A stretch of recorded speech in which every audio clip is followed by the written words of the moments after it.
ਸ੍ਰੀ ਗੁਰੂ ਗੋਬਿੰਦ ਸਿੰਘ ਵਿਸ਼ਾਲਾ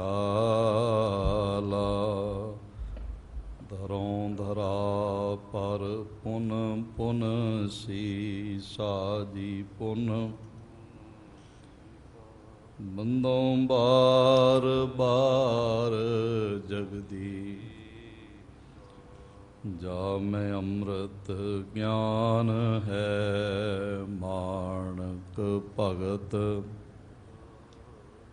ਸ੍ਰੀ ਗੁਰੂ ਗ੍ਰੰਥ ਸਾਹਿਬ ਉਦਦ ਬੰਦੋਂ ਕਰ ਅਨੁਰਾਗ ਏਕੰਕਾਰਾ ਸਤਿਗੁਰੂ ਤੇ ਪ੍ਰਸਾਦ ਵਾਹਿਗੁਰੂ ਜੀ ਕੀ ਫਤਿਹ ਹੈ ਬਿਘਨ ਬਿਨਾਸਨ ਸੋਏ ਵਾਹਿਗੁਰੂ ਜੀ ਕੀ ਫਤਿਹ ਹੈ ਬਿਘਨ ਬਿਨਾਸਨ ਸੋਏ ਸਤਨਾਮ ਸ੍ਰੀ ਵਾਹਿਗੁਰੂ ਸਾਹਿਬ ਜੀ ਕਹਿਓ ਦੁਸ਼ਟ ਪੁਨ ਕਰ ਛੇਲੈ ਕੈ ਵਾਹਿ ਤਪਤ ਰੇਤ ਦੇਹ ਊਪਰ ਪੈ ਕੈ ਨਹ ਬੋਲਤ ਨਹ ਮਾਨਤ ਨਾਤਾ ਇਸਕੇ ਗਾਤ ਲਗੈ ਨਹ ਤਾਤਾ ਪਰਮਾਦਰਣੀਏ ਸਾਹਿਬ ਕਮਾਲ बारगाह इनायत के मालिक कलयुगी जीवों के उद्धार करता साहिब सहाबा जोत रूप हर आप महिमा दे मालक तन तन गुरु पिता श्री गुरुदेव गुरु ग्रंथ साहिब जी दे महान बरकतमई इनायतमई श्री चरण कमलों च विराजमान गुरु प्यारी साध संगत गुरुदेव जी की महान इनायत का सदका साढ़े सारियां दे सिर ते मेहरमतमई रखे हथ का सदका जीवन का अज का दिन भी प्राप्त होया और इस नवे दिन की जो नवे जन्म समान है शाम अजीज़ुल नवाज गनीमुल खराज पातशाह सरमंसदानी साहिब हक हक आगाह शाहे शहनशाह हक हक आईना खालसो बेकीना कादरे हर कार बेकसारा यार श्री गुरु गोबिंद सिंह साहिब जी दे चरण कमलों च प्राप्त होया सोदर चौंकी दे शब्द गायन रहराज साहिब जी दे पाठ आरती आरता अरदासां बेनतियां जोदड़ियां फिर महाराज जी दे हुक्मनामे आपने झोली च पवाए ने कुछ समा होर सतगुरु पातशाह तरन गगन नवखंड मह जोत स्वरूपी रहो पर पण मथुरा कस भेद नहीं गुर अर्जुन परतख हार साहिब गुरु पिता गुरु अर्जन देव महाराज जी दे महान अमृतमयी इतिहासक विचार राही आप जी दे निर्मल पावन दीदार कर सकीए पेशतर दोवां हत्थां नूं हिरदे दे सामने जोड़दिआं नेत्र बंद करके ऐसा गहराई तो अनुभव करिए कि साडा सीस गुरु गोबिंद सिंह साहिब जी दे मुबारक चरण कमलों ते टिकिया है। ਦੇ ਸਾਹਿਬ ਜੀਆਂ ਨੇ ਮਿਹਰ ਭਰਿਆ ਹੱਥ ਸਾਡੇ ਸਿਰ ਤੇ ਰੱਖਿਆ ਹੋਇਆ। ਗੁਰੂਦੇਵ ਜੀ ਦੇ ਸ਼ਬਦ ਰੂਪੀ ਕਦਮਾਂ ਨੂੰ ਗਲਵੱਕੜੀ ਕਰਦਿਆਂ, ਚਰਨ ਚੁੰਮਦਿਆਂ ਹੋਇਆਂ ਗੁਰੂ ਕੀ ਮੁਬਾਰਕ ਫਤਿਹ ਦੁਆਰਾ ਸਾਂਝ ਬਣਾਈਏ। ਵਾਹਿਗੁਰੂ ਜੀ ਕਾ ਖਾਲਸਾ, ਵਾਹਿਗੁਰੂ ਜੀ ਕੀ ਫਤਿਹ। ਕੱਲ ਤੱਕ ਸਰਵਣ ਕਰਦਿਆਂ ਇਤਨਾ ਆਪਨੇ ਸਰਵਣ ਕੀਤਾ ਕਿ ਸ੍ਰੀ ਗੁਰੂ ਅਰਜਨ ਦੇਵ ਜੀ ਮਹਾਰਾਜ, ਉਹਨਾਂ ਦੇ ਤਨ 'ਤੇ ਵੱਡੇ ਤਸੀਹੇ ਦਿੱਤੇ ਦੀਵਾਨ ਚੰਦੂ ਨੇ। ਇਸ ਵਿੱਚ ਇਕੱਲਾ ਦੀਵਾਨ ਚੰਦੂ ਹੀ ਦੋਸ਼ੀ ਨਹੀਂ ਹੈ, ਇਸ ਵਿੱਚ ਜਹਾਂਗੀਰ ਵੀ ਦੋਸ਼ੀ ਹੈ, ਮੁਰਤਜ਼ਾ ਖਾਨ ਵੀ ਦੋਸ਼ੀ ਹੈ, ਔਰ ਭਿਆਨਕ ਈਰਖਾਲੂ ਹਿਰਦਾ ਰੱਖਣ ਵਾਲਾ ਸ਼ੇਖ ਅਹਿਮਦ ਸਰਹੰਦੀ ਮੂਲ ਰੂਪ ਵਿੱਚ ਦੋਖੀ ਹੈ, ਸ਼ੇਖ ਫੱਤਾ ਵੀ ਨਾਲ, ਔਰ ਹੋਰ ਇਸ ਤਰ੍ਹਾਂ ਦੇ ਸੰਕੀਰਣ ਹਿਰਦੇ ਵਾਲੇ ਜੋ ਗੁਰੂ ਘਰ ਤੋਂ ਈਰਖਾ ਕਰਦੇ ਨੇ ਔਰ ਕਹਿੰਦੇ ਨੇ ਰਾਜ ਜਹਾਂਗੀਰ ਦਾ ਤੇ ਜੈ ਜੈਕਾਰ ਗੁਰੂ ਅਰਜਨ ਦੇਵ ਦੀ, ਗੁਰੂ ਨਾਨਕ ਦੇਵ ਜੀ ਦੀ। ਉਹਨਾਂ ਨੂੰ ਕੋਈ ਪੁੱਛਦਾ ਨਹੀਂ ਸੀ ਤੇ ਇੱਧਰ ਹਰ ਰਸਤੇ 'ਤੇ ਚੱਲਣ ਵਾਲਾ ਗੁਰੂ ਅਰਜਨ ਦੇਵ ਜੀ ਦੇ ਘਰ ਦਾ ਹੀ ਰਾਹ ਪੁੱਛਦਾ ਸੀ। ਇਸ ਲਈ ਵੱਡਾ ਕਾਰਨ ਮੁਤਸਬੀ ਹਿਰਦਾ, ਈਰਖਾਲੂ ਹਿਰਦੇ ਔਰ ਦੀਵਾਨ ਚੰਦੂ ਦੀ ਆਪਣੀ ਰੰਜਿਸ਼, ਬਈ ਮੇਰਾ ਨਾਤਾ ਪ੍ਰਵਾਨ ਨਹੀਂ ਕੀਤਾ। ਇਹ ਕਾਫੀ ਚੀਜ਼ਾਂ ਮਿਲੀਆਂ ਹੋਈਆਂ ਨੇ। ਫਿਰ ਜਹਾਂਗੀਰ ਦਾ ਅਖੌਤੀ ਮੁੱਲਾਂ ਮੁਲਾਣਿਆਂ ਨੂੰ ਖੁਸ਼ ਰੱਖਣ ਦਾ ਵੀ ਇੱਕ ਤਰੀਕਾ ਸੀ ਵੀ ਇਹਨਾਂ ਨੂੰ ਖੁਸ਼ ਰੱਖ ਕੇ ਮੇਰੇ ਖਿਲਾਫ ਬਗਾਵਤ ਨਾ ਹੋਵੇ। ਬਹੁਤ ਸਾਰੀਆਂ ਚੀਜ਼ਾਂ ਦਿਖਾਈ ਪੈਂਦੀਆਂ ਨੇ, ਜਿਸ ਕਰਕੇ ਗੁਰੂ ਅਰਜਨ ਦੇਵ ਮਹਾਰਾਜ ਜੀ ਨੂੰ ਪਹਿਲੇ ਦੇਗ ਵਿੱਚ ਪਾਇਆ ਗਿਆ, ਫਿਰ ਤਪਦੀ ਹੋਈ ਖੌਲ ਦੀ ਲੰਬ ਛੱਡਦੀ ਹੋਈ ਰੇਤ ਤੇ ਬਿਠਾਇਆ ਗਿਆ। ਅਗਲੀ ਵਿਚਾਰ ਸਰਵਣ ਕਰੀਏ ਪੇਸ਼ਤਰ। ਇੱਕ ਵਾਰੀ ਸਾਰੇ ਆਖੋ ਧੰਨ ਗੁਰੂ ਅਰਜਨ ਦੇਵ ਜੀ ਮਹਾਰਾਜ। ਇੱਕ ਵਾਰੀ ਫਿਰ ਆਖੋ ਜੀ ਧੰਨ ਗੁਰੂ ਅਰਜਨ ਦੇਵ ਜੀ ਮਹਾਰਾਜ। ਤਪਤ ਰੇਤ ਪਰ ਤਪਤ ਰੇਤ ਪਰ ਨਿਸਚਲ ਬੈਸੇ। ਤਪਦੀ ਹੋਈ ਰੇਤ ਤੇ ਗੁਰੂ ਅਰਜਨ ਦੇਵ ਮਹਾਰਾਜ ਅਡੋਲ ਬੈਠੇ ਨੇ। ਰੇਤ ਦਾ ਸਿੰਘਾਸਣ ਤੇ ਉਸ ਤੇ ਅਡੋਲਤਾ ਨਾਲ ਬੈਠੇ ਦੇਖ ਕੇ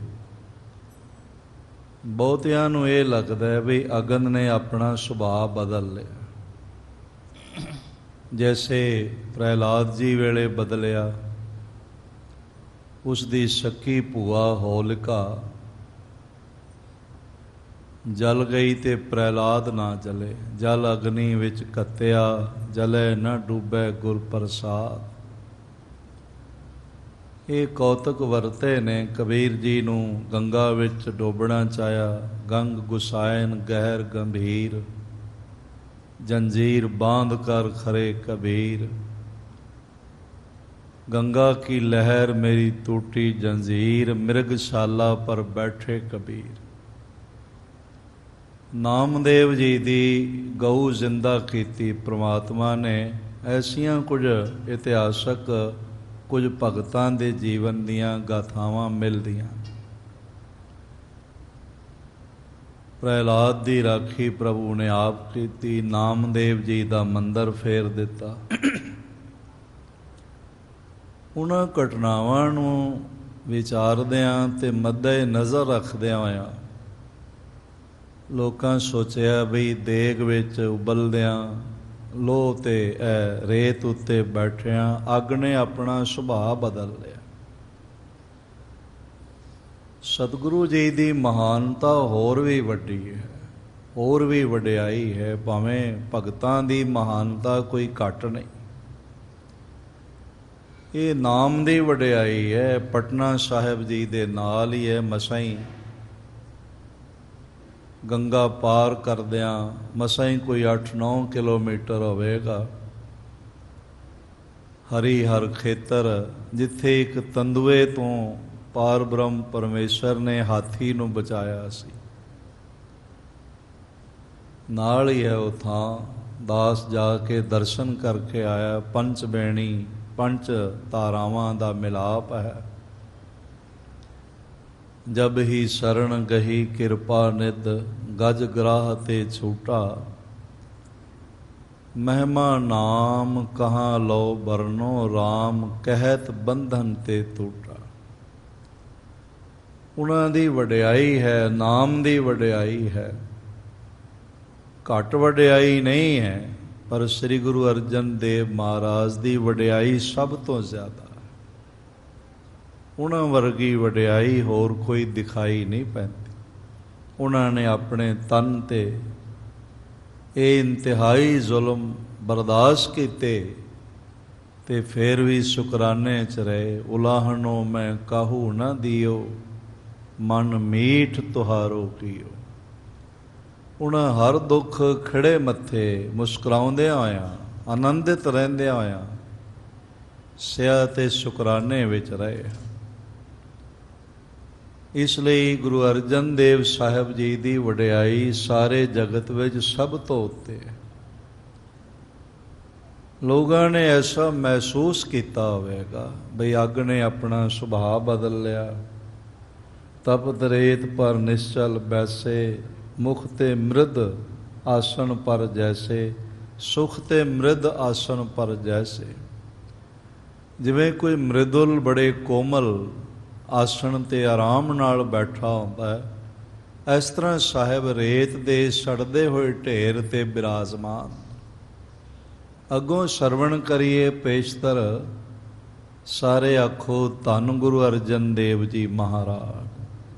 ਇੱਕ ਵਾਰੀ ਫਿਰ ਆਖੋ ਜੀ, ਧੰਨ ਗੁਰੂ ਅਰਜਨ ਦੇਵ ਜੀ ਮਹਾਰਾਜ। ਇਤ ਉਤ ਅੰਗ ਨਹੀਂ ਡੁਲਯੰਤੇ। ਇੱਧਰ ਉੱਧਰ ਉਹਨਾਂ ਨੇ ਕੋਈ ਹੱਥ ਪੈਰ ਨਹੀਂ ਹਿਲਾਏ। ਆਮ ਕਰਕੇ ਹੁੰਦਾ ਹੈ, ਜੇ ਕੋਈ ਅਗਨੀ ਦਾ ਚੰਗਿਆੜਾ ਵੀ ਪੈ ਜਾਏ ਨਾ ਤੇ ਬੰਦਾ ਹੱਥ ਤੇ ਪੈ ਜਾਏ, ਹੱਥ ਨੂੰ ਛਿਣਕਣ ਲੱਗ ਪੈਂਦਾ। ਇਸ ਤਰ੍ਹਾਂ ਦੀ ਕੋਈ ਕਿਰਿਆ ਮਹਾਰਾਜ ਜੀ ਨੇ ਆਨੰਦ ਵਿੱਚ ਰਹਿੰਦਿਆਂ ਹੋਇਆਂ ਅਡੋਲਤਾ ਵਿਅਕਤ ਕੀਤੀ ਹੈ। ਕੋਈ ਇਸ ਤਰ੍ਹਾਂ ਦੀ ਕਿਰਿਆ ਪੀੜਾ ਹੋਵੇ, ਕੋਈ ਇਸ ਤਰ੍ਹਾਂ ਦੀ ਵਿਅਕਤ ਨਹੀਂ ਕੀਤੀ। ਹਾਂਜੀ, ਭਏ ਮੋਨ ਕੁਛ ਨਹੀਂ ਕਹੰਤੇ। ਇਹ ਜ਼ਬਾਨ ਤੋਂ ਕੁਝ ਵੀ ਸ਼ਬਦ ਚੰਦੂ ਨੂੰ ਜਾਂ ਕਿਸੇ ਨੂੰ ਨਹੀਂ ਆਖਿਆ। ਕਹਿਓ ਦੁਸ਼ਟ ਪੁਨ ਕਰ ਛੇ ਲੈ ਕੇ। ਫਿਰ ਦੁਸ਼ਟਤਾਈ ਦੀ ਇੰਤਹਾ। ਜਿਸ ਦਾ ਹਿਰਦਾ ਹੈ ਦੀਵਾਨ ਚੰਦੂ, ਉਸਨੇ ਕਿਹਾ ਵੀ ਕੜਛੇ ਲੈ ਕੇ ਆਓ। ਤਪਤ ਰੇਤ ਦੇਹ ਉਪਰ ਪੈ ਕੇ। ਇਹ ਜਿਹੜੀ ਤਪਦੀ ਹੋਈ ਰੇਤ ਹੈ, ਸੀਸ ਵਿੱਚ ਵੀ ਪਾਓ, ਪਿੰਡੇ ਤੇ ਵੀ ਪਾਓ। ਨਹ ਬੋਲਤ ਨਹ ਮਾਨਤ ਨਾਤਾ। ਨਾ ਇਹ ਮੇਰਾ ਨਾਤਾ ਮੰਨ ਰਹੇ ਨੇ, ਨਾ ਮੈਨੂੰ ਕੁਝ ਕਹਿ ਰਹੇ। ਜਿਉਂ-ਜਿਉਂ ਮਹਾਰਾਜ ਜੀ ਦਾ ਚਿਹਰਾ ਖਿਲਦਾ ਜਾ ਰਿਹਾ ਹੈ, ਇਹਦਾ ਚਿਹਰਾ ਜਲਦਾ ਜਾ ਰਿਹਾ, ਇਹਦਾ ਹਿਰਦਾ ਹੋਰ ਜਲਦਾ ਜਾ ਰਿਹਾ ਹੈ। ਇਸਕੇ ਗਾਤ ਲਗੈ ਨਹ ਤਾਤਾ। ਆਖਣ ਲੱਗਾ ਮੈਨੂੰ ਇੰਝ ਲੱਗਦਾ ਹੈ ਵੀ ਇਹਨਾਂ ਦੇ ਸਰੀਰ ਨੂੰ ਰੇਤਾ ਤੱਤਾ ਹੀ ਨਹੀਂ ਲੱਗਦਾ, ਉੱਪਰ ਆਰਾਮ ਨਾਲ ਬੈਠੇ ਹੋਏ। ਔਰ ਇਹਨਾਂ ਦੇ ਉੱਪਰ ਸਿਰ ਦੇ ਉੱਤੇ, ਪਿੱਠ ਦੇ ਉੱਤੇ, ਮੋਰਾਂ ਤੇ, ਮੋਢਿਆਂ ਤੇ ਰੇਤਾ ਪਾਓ। ਭਰ ਕਰ ਛੇ ਤਬ ਉਪਰ ਪਾਏ। ਇੱਕ ਵਾਰੀ ਫਿਰ ਆਖੋ ਧੰਨ ਗੁਰੂ ਅਰਜਨ ਦੇਵ ਜੀ ਮਹਾਰਾਜ। ਸਾਹਿਬ ਜੀ ਦੇ ਪਾਵਨ ਜਿਸਮ ਤੇ ਸੜਦੀ ਹੋਈ ਰੇਤ ਦੇ ਕੜਛੇ ਭਰ ਭਰ ਕੇ ਇਹਨਾਂ ਦੁਸ਼ਟਾਂ ਨੇ ਪਾਉਣੇ ਸ਼ੁਰੂ ਕੀਤੇ ਹਨ। ਨਹ ਕੁਛ ਕਹਿਓ ਨਾ ਅੰਗ ਡੁਲਾਏ। ਇੱਕ ਵਾਰੀ ਫੇਰ ਆਖੋ ਧੰਨ ਗੁਰੂ ਅਰਜਨ ਦੇਵ ਜੀ ਮਹਾਰਾਜ। ਨਾ ਮਹਾਰਾਜ ਨੇ ਕੋਈ ਬੋਲ ਆਖਿਆ, ਤੇ ਨਾ ਕੋਈ ਆਪਣਾ ਅੰਗ ਹਿਲਾਇਆ ਜੁਲਾਇਆ। ਭਾਵ ਵਿਅਕਤ ਹੀ ਨਹੀਂ ਕੀਤਾ ਕਿ ਕਿਤਨੀ ਤਪਸ ਹੈ। ਦੋਹ ਦਿਸ ਤੇ ਤਾਤੂ ਅਤ ਬਾਰੂ, ਦੋਹਾਂ ਪਾਸਿਆਂ ਤੋਂ ਬਹੁਤ ਅਤ ਤਪਦਾ ਹੋਇਆ ਰੇਤਾ। ਪਰ ਸਰੀਰ ਪਰ ਬਹੁ ਦੁਖ ਕਾਰੂ, ਬਹੁਤ ਦੁੱਖ ਦਾ ਕਾਰਨ, ਸਾੜੇ ਦਾ, ਤਪਸ ਦਾ ਮਹਾਰਾਜ ਜੀ ਦੇ ਸਰੀਰ ਨੂੰ ਜਲਣ ਦਾ ਕਾਰਨ ਬਣ ਰਿਹਾ ਹੈ। ਨਿਜ ਇੱਛਾ ਕਰ ਬਾਤ ਸਮੂਹੇ, ਔਰ ਇਸ ਤਰ੍ਹਾਂ ਦੇ ਨਾਲ ਮਹਾਰਾਜ ਜੀ ਦੀ ਲੱਗਦਾ ਆਪਣੀ ਇੱਛਾ ਹੈ। ਪਹਿਲਾਂ ਉਹਨਾਂ ਨੇ ਕਿਹਾ ਵੀ ਅਸੀਂ ਸਰੀਰ ਤਿਆਗਣਾ, ਇਸ ਲਈ ਸਾਰੇ ਸਰੀਰ ਤੇ ਸਤਿਗੁਰ ਕੇ ਤਬ ਪਰੇ ਫਲੂਹੇ, ਮਹਾਰਾਜ ਜੀ ਦੇ ਸਾਰੇ ਸਰੀਰ ਤੇ ਮੋٹے ਮੋٹے ਛਾਲੇ ਪੈ ਗਏ, ਫਲੂਹੇ ਪੈ ਗਏ। ਹੁਣ ਇਹਦਾ ਮਤਲਬ ਵੀ ਇਹੀ ਹੈ ਬਈ ਅੱਗ ਨੇ ਕੋਈ ਸੁਭਾਅ ਨਹੀਂ ਬਦਲਿਆ। ਮਹਾਰਾਜ ਨੇ ਅੱਗ ਨੂੰ ਸੁਭਾਅ ਬਦਲਣ ਦੀ ਆਗਿਆ ਨਹੀਂ ਕੀਤੀ, ਉਹ ਆਪਣੀ ਤਪਸ ਪ੍ਰਗਟ ਕਰ ਰਹੀ ਹੈ। ਇਸ ਲਈ ਮਹਾਰਾਜ ਜੀ ਦੇ ਪਾਵਨ ਤਨ ਤੇ ਮੋٹے ਮੋٹے ਫਲੂਹੇ ਛਾਲੇ ਪੈ ਗਏ ਹਨ। ਅਜਮਤ ਨਹਿ ਜਾਣੈ ਦੁਰਚਾਰੀ, ਇਹ ਦੁਰਾਚਾਰੀ ਹਿਰਦਾ ਹੈ, ਇਸ ਮਹਾਨ ਅਜ਼ਮਤ ਨੂੰ ਸਮਝ ਨਹੀਂ ਰਿਹਾ ਬਈ ਵੱਡੀ ਸ਼ਕਤੀ ਦੇ ਮਾਲਕ ਨੇ ਇਤਨਾ ਤਨ ਜਲਾਇਆ ਗਿਆ ਹੈ, ਫਿਰ ਵੀ ਇਹਨਾਂ ਨੇ ਸੀ ਤੱਕ ਨਹੀਂ ਆਖਿਆ। ਬਿਨ ਪੀਰਾ ਗਨ ਕਰੇ ਦਿਖਾਰੀ, ਔਰ ਇਸ ਤਰ੍ਹਾਂ ਦੇ ਨਾਲ ਬਿਨ ਪੀਰਾ, ਪੀੜ ਤੋਂ ਬਿਨਾ ਹਨ, ਇਸ ਤਰ੍ਹਾਂ ਦਿਖ ਰਿਹਾ ਹੈ। ਤੋਏ ਜਾਮ ਲਗ ਬਾਦਾ ਦੀਨਸ, 2 ਪਹਿਰ ਲਗਾਤਾਰ, ਭਾਵ 6 ਘੰਟੇ ਲਗਾਤਾਰ ਮਹਾਰਾਜ ਜੀ ਨੂੰ ਇਹ ਪੀੜਾ ਪਹੁੰਚਾਉਂਦਾ ਰਿਹਾ, ਉਹਨਾਂ ਦਾ ਤਨ ਸਾੜਦਾ ਰਿਹਾ ਹੈ। ਨਹੀਂ ਤਰਾਸ ਮਨ ਦੁਸ਼ਟਨ ਕੀਨਸ, ਪਰ ਸਾਹਿਬ ਗੁਰੂ ਅਰਜਨ ਦੇਵ ਮਹਾਰਾਜ ਜੀ ਨੇ ਇਹਨਾਂ ਦੁਸ਼ਟਾਂ ਦਾ ਤਰਾਸ ਨਹੀਂ ਪ੍ਰਵਾਨ ਕੀਤਾ, ਭੈ ਨਹੀਂ ਪ੍ਰਵਾਨ ਕੀਤਾ। ਬੈਠੇ ਰਹੇ ਅਬੂਲ ਅਡੂਲ, ਖਾਮੋਸ਼ੀ ਨਾਲ ਆਨੰਦ ਵਿੱਚ ਤੇ ਅਡੋਲ ਮਹਾਰਾਜ ਬਿਰਾਜੇ ਰਹੇ ਹਨ। ਸਤਿਗੁਰ ਮਹਿਮਾ ਮਹਾ ਅਤੁਲ, ਤੇ ਭਾਈ ਸਾਹਿਬ ਕਹਿੰਦੇ ਨੇ ਇਸ ਮਹਾਨ ਕੁਰਬਾਨੀ ਦੀ, ਇਸ ਮਹਾਨ ਖੇੜੇ ਦੀ, ਉਹਨਾਂ ਦੇ ਮਹਾਨ ਨਿਰਮਲ ਤੇ ਸ਼ਾਂਤ ਸੁਭਾਅ ਦੀ ਮੈਂ ਕੋਈ ਤੁਲਨਾ ਦੇ ਸਕਾਂ, ਇਹ ਮੈਨੂੰ ਪੁਰਾਣੇ ਯੁੱਗਾਂ ਤੋਂ ਲੈ ਕੇ ਹੁਣ ਤੱਕ ਨਹੀਂ ਲੱਭਦੀ ਪਈ। ਮਹਾਰਾਜ ਜੀ ਦੀ ਵਡਿਆਈ ਮਹਾਨ ਤੋਂ ਮਹਾਨ ਹੈ ਤੇ ਕੋਈ ਤੁਲਨਾ ਉਹਨਾਂ ਦੇ ਸਮਾਨ ਨਹੀਂ ਹੈਗੀ। ਉਹਨਾਂ ਵਰਗੇ ਉਹ ਆਪ ਹੀ ਹਨ, ਉਹਨਾਂ ਦੇ ਗੁਣ ਅਤੋਲ ਹਨ। ਅਜਰ ਜਰਨ ਕੀ ਓਦ ਜਨਾਈ, ਜੋ ਨਹੀਂ ਜਰਿਆ ਜਾ ਸਕਦਾ ਉਸ ਨੂੰ ਵੀ ਜਰ ਲੈਣਾ। ਅਜਰਨ ਜਰਨ ਕੀ ਓਦ, ਭਾਵ ਹੱਦ ਮਹਾਰਾਜ ਜੀ ਨੇ ਦਿਖਾਈ ਹੈ। ਇਤੇ ਕਸ਼ਟ ਤੇ ਨਹੀਂ ਦਿਖਾਈ, ਇੰਨੇ ਕਸ਼ਟ ਹੋਏ ਪਰ ਸਤਿਗੁਰੂ ਜੀ ਨੇ ਸੰਸਾਰ ਤੇ ਅੱਜ ਤੱਕ ਇਹੋ ਜਿਹੀ ਜ਼ੁਲਮ ਦੀ ਇੰਤਹਾ ਕਿਧਰੇ ਦੇਖਣ ਵਿੱਚ ਨਹੀਂ ਮਿਲੀ ਜੋ ਮਹਾਰਾਜ ਜੀ ਤੇ ਵਾਪਰਿਆ ਹੈ। ਇੰਦਰ ਆਦ ਜੇਤਕ ਸੁਰ ਸਾਰੇ, ਜਿਹੜੀਆਂ ਇੰਦਰ ਆਦਿਕ ਗੈਬੀ ਸ਼ਕਤੀਆਂ ਹਨ, ਦੇਵੀ ਦੇਵਤੇ ਮੰਨੇ ਜਾਂਦੇ ਹਨ, ਚਕ੍ਰਿਤ ਚਿਤ ਗੁਰ ਚਲਤ ਨਿਹਾਰੇ। ਮਹਾਰਾਜ ਜੀ ਦਾ ਇਹ ਜਗਤ ਤਮਾਸ਼ੇ ਨੂੰ ਦੇਖਣਾ ਤੇ ਅਡੋਲ ਰਹਿਣਾ, ਇਹ ਮਹਾਨ ਵਡਿਆਈ ਦੇਖ ਕੇ ਸਾਰੇ ਚਕ੍ਰਿਤ ਹਨ। ਧੰਨ ਧੰਨ ਸਭ ਕਰ ਹੈ ਬਖਾਨਾ, ਤੇ ਸਾਰੇ ਖੰਡਾਂ ਬ੍ਰਹਿਮੰਡਾਂ ਤੱਕ ਗੁਰੂ ਅਰਜਨ ਦੇਵ ਜੀ ਦੀ ਧੰਨ ਗੁਰੂ ਅਰਜਨ ਦੇਵ, ਧੰਨ ਗੁਰੂ ਅਰਜਨ ਦੇਵ ਇਹ ਧੁਨੀ ਹੋ ਰਹੀ ਹੈ। ਇਨ ਤੇ ਬਿਨਾ ਨ ਐਸੋ ਆਨਾ, ਤੇ ਸਭ ਪਾਸੇ ਗੈਬੀ ਸ਼ਕਤੀਆਂ ਕਹਿ ਰਹੀਆਂ ਹਨ ਬਈ ਇਹਨਾਂ ਵਰਗਾ ਅੱਜ ਤੱਕ ਕੋਈ ਹੋਇਆ ਨਹੀਂ, ਜਿਨ੍ਹਾਂ ਨੇ ਇਤਨਾ ਜ਼ੁਲਮ ਆਪਣੇ ਤਨ ਤੇ ਸਹਿਆ। ਪਰ ਪਾਰ ਬ੍ਰਹਮ ਪਰਮੇਸ਼ਰ ਦੀ ਰਜ਼ਾ ਕਿਸ ਤਰ੍ਹਾਂ ਮੰਨਣੀ ਚਾਹੀਦੀ ਹੈ, ਇਹ ਸਿਰਫ ਇਹਨਾਂ ਨੇ ਹੀ ਪ੍ਰਗਟ ਕੀਤਾ ਹੈ। ਕਰ ਬੰਧਨ ਸੁਰ ਸਦਨ ਸਿਧਾਰੇ, ਲੱਗਦਾ ਹੈ ਗੈਬੀ ਆਤਮਾਵਾਂ ਉੱਥੇ ਪਹੁੰਚੀਆਂ ਨੇ, ਜਿਹੜੀਆਂ ਨਮਸਕਾਰ ਕਰਕੇ, ਝੁਕ ਕੇ, ਸਜਦਾ ਕਰਕੇ ਮਹਾਰਾਜ ਜੀ ਦੀ ਮਹਾਂ ਵਡਿਆਈ ਨੂੰ ਨਤਮਸਤਕ ਹੁੰਦਿਆਂ ਹੋਇਆਂ ਫਿਰ ਆਪਣੇ ਆਪਣੇ ਪੁਰੀਆਂ ਨੂੰ ਗਏ ਹਨ। ਆਪਸ ਵਿਖੈ ਬਿਰਤੰਤ ਉਚਾਰੇ, ਇਹ ਗੈਬੀ ਸ਼ਕਤੀਆਂ ਆਪਸ ਵਿੱਚ ਸਾਰਾ ਬਿਰਤਾਂਤ ਸਾਂਝਾ ਕਰ ਰਹੀਆਂ। ਬਈ ਅੱਜ ਤੱਕ ਗੁਰੂ ਅਰਜਨ ਦੇਵ ਵਰਗੀ ਕੋਈ ਹਸਤੀ ਹੋਈ ਨਹੀਂ ਜਿਨ੍ਹਾਂ ਨੇ ਇਤਨਾ ਕਸ਼ਟ ਸਹਿਆ ਹੋਵੇ ਪਰ ਜ਼ਬਾਨ ਤੋਂ ਸੀ ਨਾ ਉਚਾਰੀ ਹੋਵੇ। ਇਸ ਤਰ੍ਹਾਂ ਦੀ ਕੋਈ ਸ਼ਖਸੀਅਤ ਅੱਜ ਕੱਲ ਤਿੰਨਾਂ ਲੋਕਾਂ 'ਚ ਅੱਜ ਤੱਕ ਦਿਖਾਈ ਨਹੀਂ ਪਈ ਹੈ। ਗਾਇਓ ਦੁਸ਼ਟ ਪੁਨਾ ਗੁਰ ਨਿਕਸਾਏ। ਇਸ ਤਰ੍ਹਾਂ ਇਹ ਦੁਸ਼ਟ ਕੜਛੇ ਰੇਤ ਦੇ ਪਵਾਂਦਾ ਹੋਇਆ ਉੱਥੋਂ ਚਲਾ ਗਿਆ ਤੇ ਫਿਰ ਮਹਾਰਾਜ ਨੂੰ ਉੱਥੋਂ ਉਠਾਇਆ ਗਿਆ। ਪੂਰਬ ਥਲ ਤਹ ਆਨ ਬਿਠਾਏ। ਜਿਸ ਕੋਠੜੀ ਵਿੱਚ ਪਹਿਲਾਂ ਬਿਠਾਇਆ ਹੋਇਆ ਸੀ, ਬੰਦ ਕੀਤਾ ਹੋਇਆ ਸੀ, ਉਸੇ ਵਿੱਚ ਲਿਆ ਕੇ ਫਿਰ ਬਿਠਾ ਦਿੱਤਾ ਹੈ। ਹੁਣ ਸਰੀਰ ਬੈਠਣ ਦੇ ਕਾਬਲ ਤਾਂ ਹੈ ਨਹੀਂ, ਸਰੀਰ ਬੈਠਣ ਦੀ ਹਾਲਤ ਵਿੱਚ ਹੈ ਨਹੀਂ, ਨਾ ਲੇਟਣ ਦੀ ਹਾਲਤ ਵਿੱਚ ਹੈ, ਨਾ ਚੱਲਣ ਦੀ ਹਾਲਤ ਵਿੱਚ ਹੈ। ਕਿਉਂਕਿ ਜਿਸ ਰੇਤ ਨੇ ਪਿੱਠ ਤੇ ਛਾਲੇ ਪਾ ਦਿੱਤੇ ਨੇ ਉਸਨੇ ਪੈਰਾਂ ਤੇ ਵੀ ਤੇ ਛਾਲੇ ਪਾਏ ਹੋਣ। ਮਹਾਰਾਜ ਦੇ ਚਰਨ ਵੀ ਜ਼ਖਮੀ ਹੋਣਗੇ, ਪਿੱਠ ਵੀ ਜ਼ਖਮੀ ਹੋਵੇਗੀ। ਜਿੱਧਰ ਜਿੱਧਰ ਉਸ ਸੜਦੀ ਹੋਈ ਰੇਤ ਦੀ ਲੱਸ ਪਈ ਹੋਵੇਗੀ ਉਧਰ ਉਧਰ ਸਾਰਾ ਤਨ ਮਹਾਰਾਜ ਜੀ ਦਾ ਜਲਿਆ ਹੋਵੇਗਾ। ਔਰ ਇਸ ਹਾਲਤ ਵਿੱਚ ਨਹੀਂ ਕਿ ਬੈਠ ਸਕਣ, ਪਰ ਫਿਰ ਵੀ ਆਪ ਸ਼ੁਕਰਾਨੇ ਵਿੱਚ ਹਨ। ਸਭ ਤਨ ਪਰ ਜਰਬੇ ਬਿਰਣ ਪਏ। ਸਾਰੇ ਸਰੀਰ ਤੇ ਜਲ ਨਾਲ ਭਾਈ ਸਾਹਿਬ ਜੀ ਨੇ ਖੁਲਾਸਾ ਹੀ ਕਰ ਦਿੱਤਾ। ਕਹਿੰਦੇ ਨੇ ਸਰੀਰ ਦਾ ਕੋਈ ਅੰਗ ਬਚਿਆ ਹੀ ਨਹੀਂ, ਨਾ ਬਾਹਾਂ, ਨਾ ਹੱਥ, ਨਾ ਚਰਨ, ਨਾ ਪਿੱਠ ਔਰ ਨਾ ਛਾਤੀ, ਨਾ ਮੋਢੇ, ਜਿੱਥੇ ਛਾਲੇ ਨਾ ਪਏ ਹੋਏ ਹੋਵਣ। ਦੋਹਰਾ ਭਾਈ ਜਾਮਨੀ ਭਈ ਜਾਮਨੀ ਆਨ ਕਰ ਛਾਇਓ ਤਿਮਰ ਮਹਾਨ। ਇਸ ਤਰ੍ਹਾਂ ਰਾਤ ਹੋ ਗਈ ਤੇ ਬਹੁਤ ਹਨੇਰਾ ਹੋ ਗਿਆ।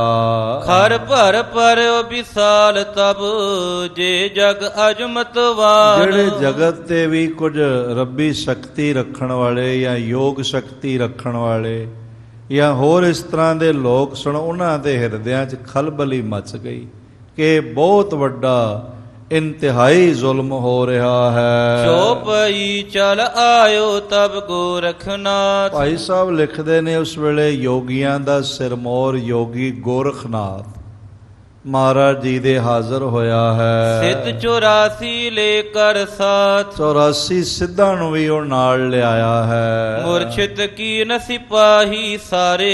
ਉਸ ਵੇਲੇ ਸਾਰੇ ਸਿਪਾਹੀ ਵੀ ਜ਼ੁਲਮ ਕਰ ਕਰਕੇ ਮਾਨੋ ਥੱਕ ਕੇ ਡਿੱਗ ਕੇ ਬੇਹੋਸ਼ ਹੋਏ ਸਨ। ਦੇਖ ਆਦੇਸ਼ ਆਦੇਸ਼ ਉਚਾਰੇ। ਉਹਨਾਂ ਨੇ ਆ ਕੇ ਗੁਰੂ ਅਰਜਨ ਦੇਵ ਜੀ ਨੂੰ ਆਦੇਸ਼ ਆਦੇਸ਼ ਨਮਸਕਾਰਾਂ ਕੀਤੀਆਂ।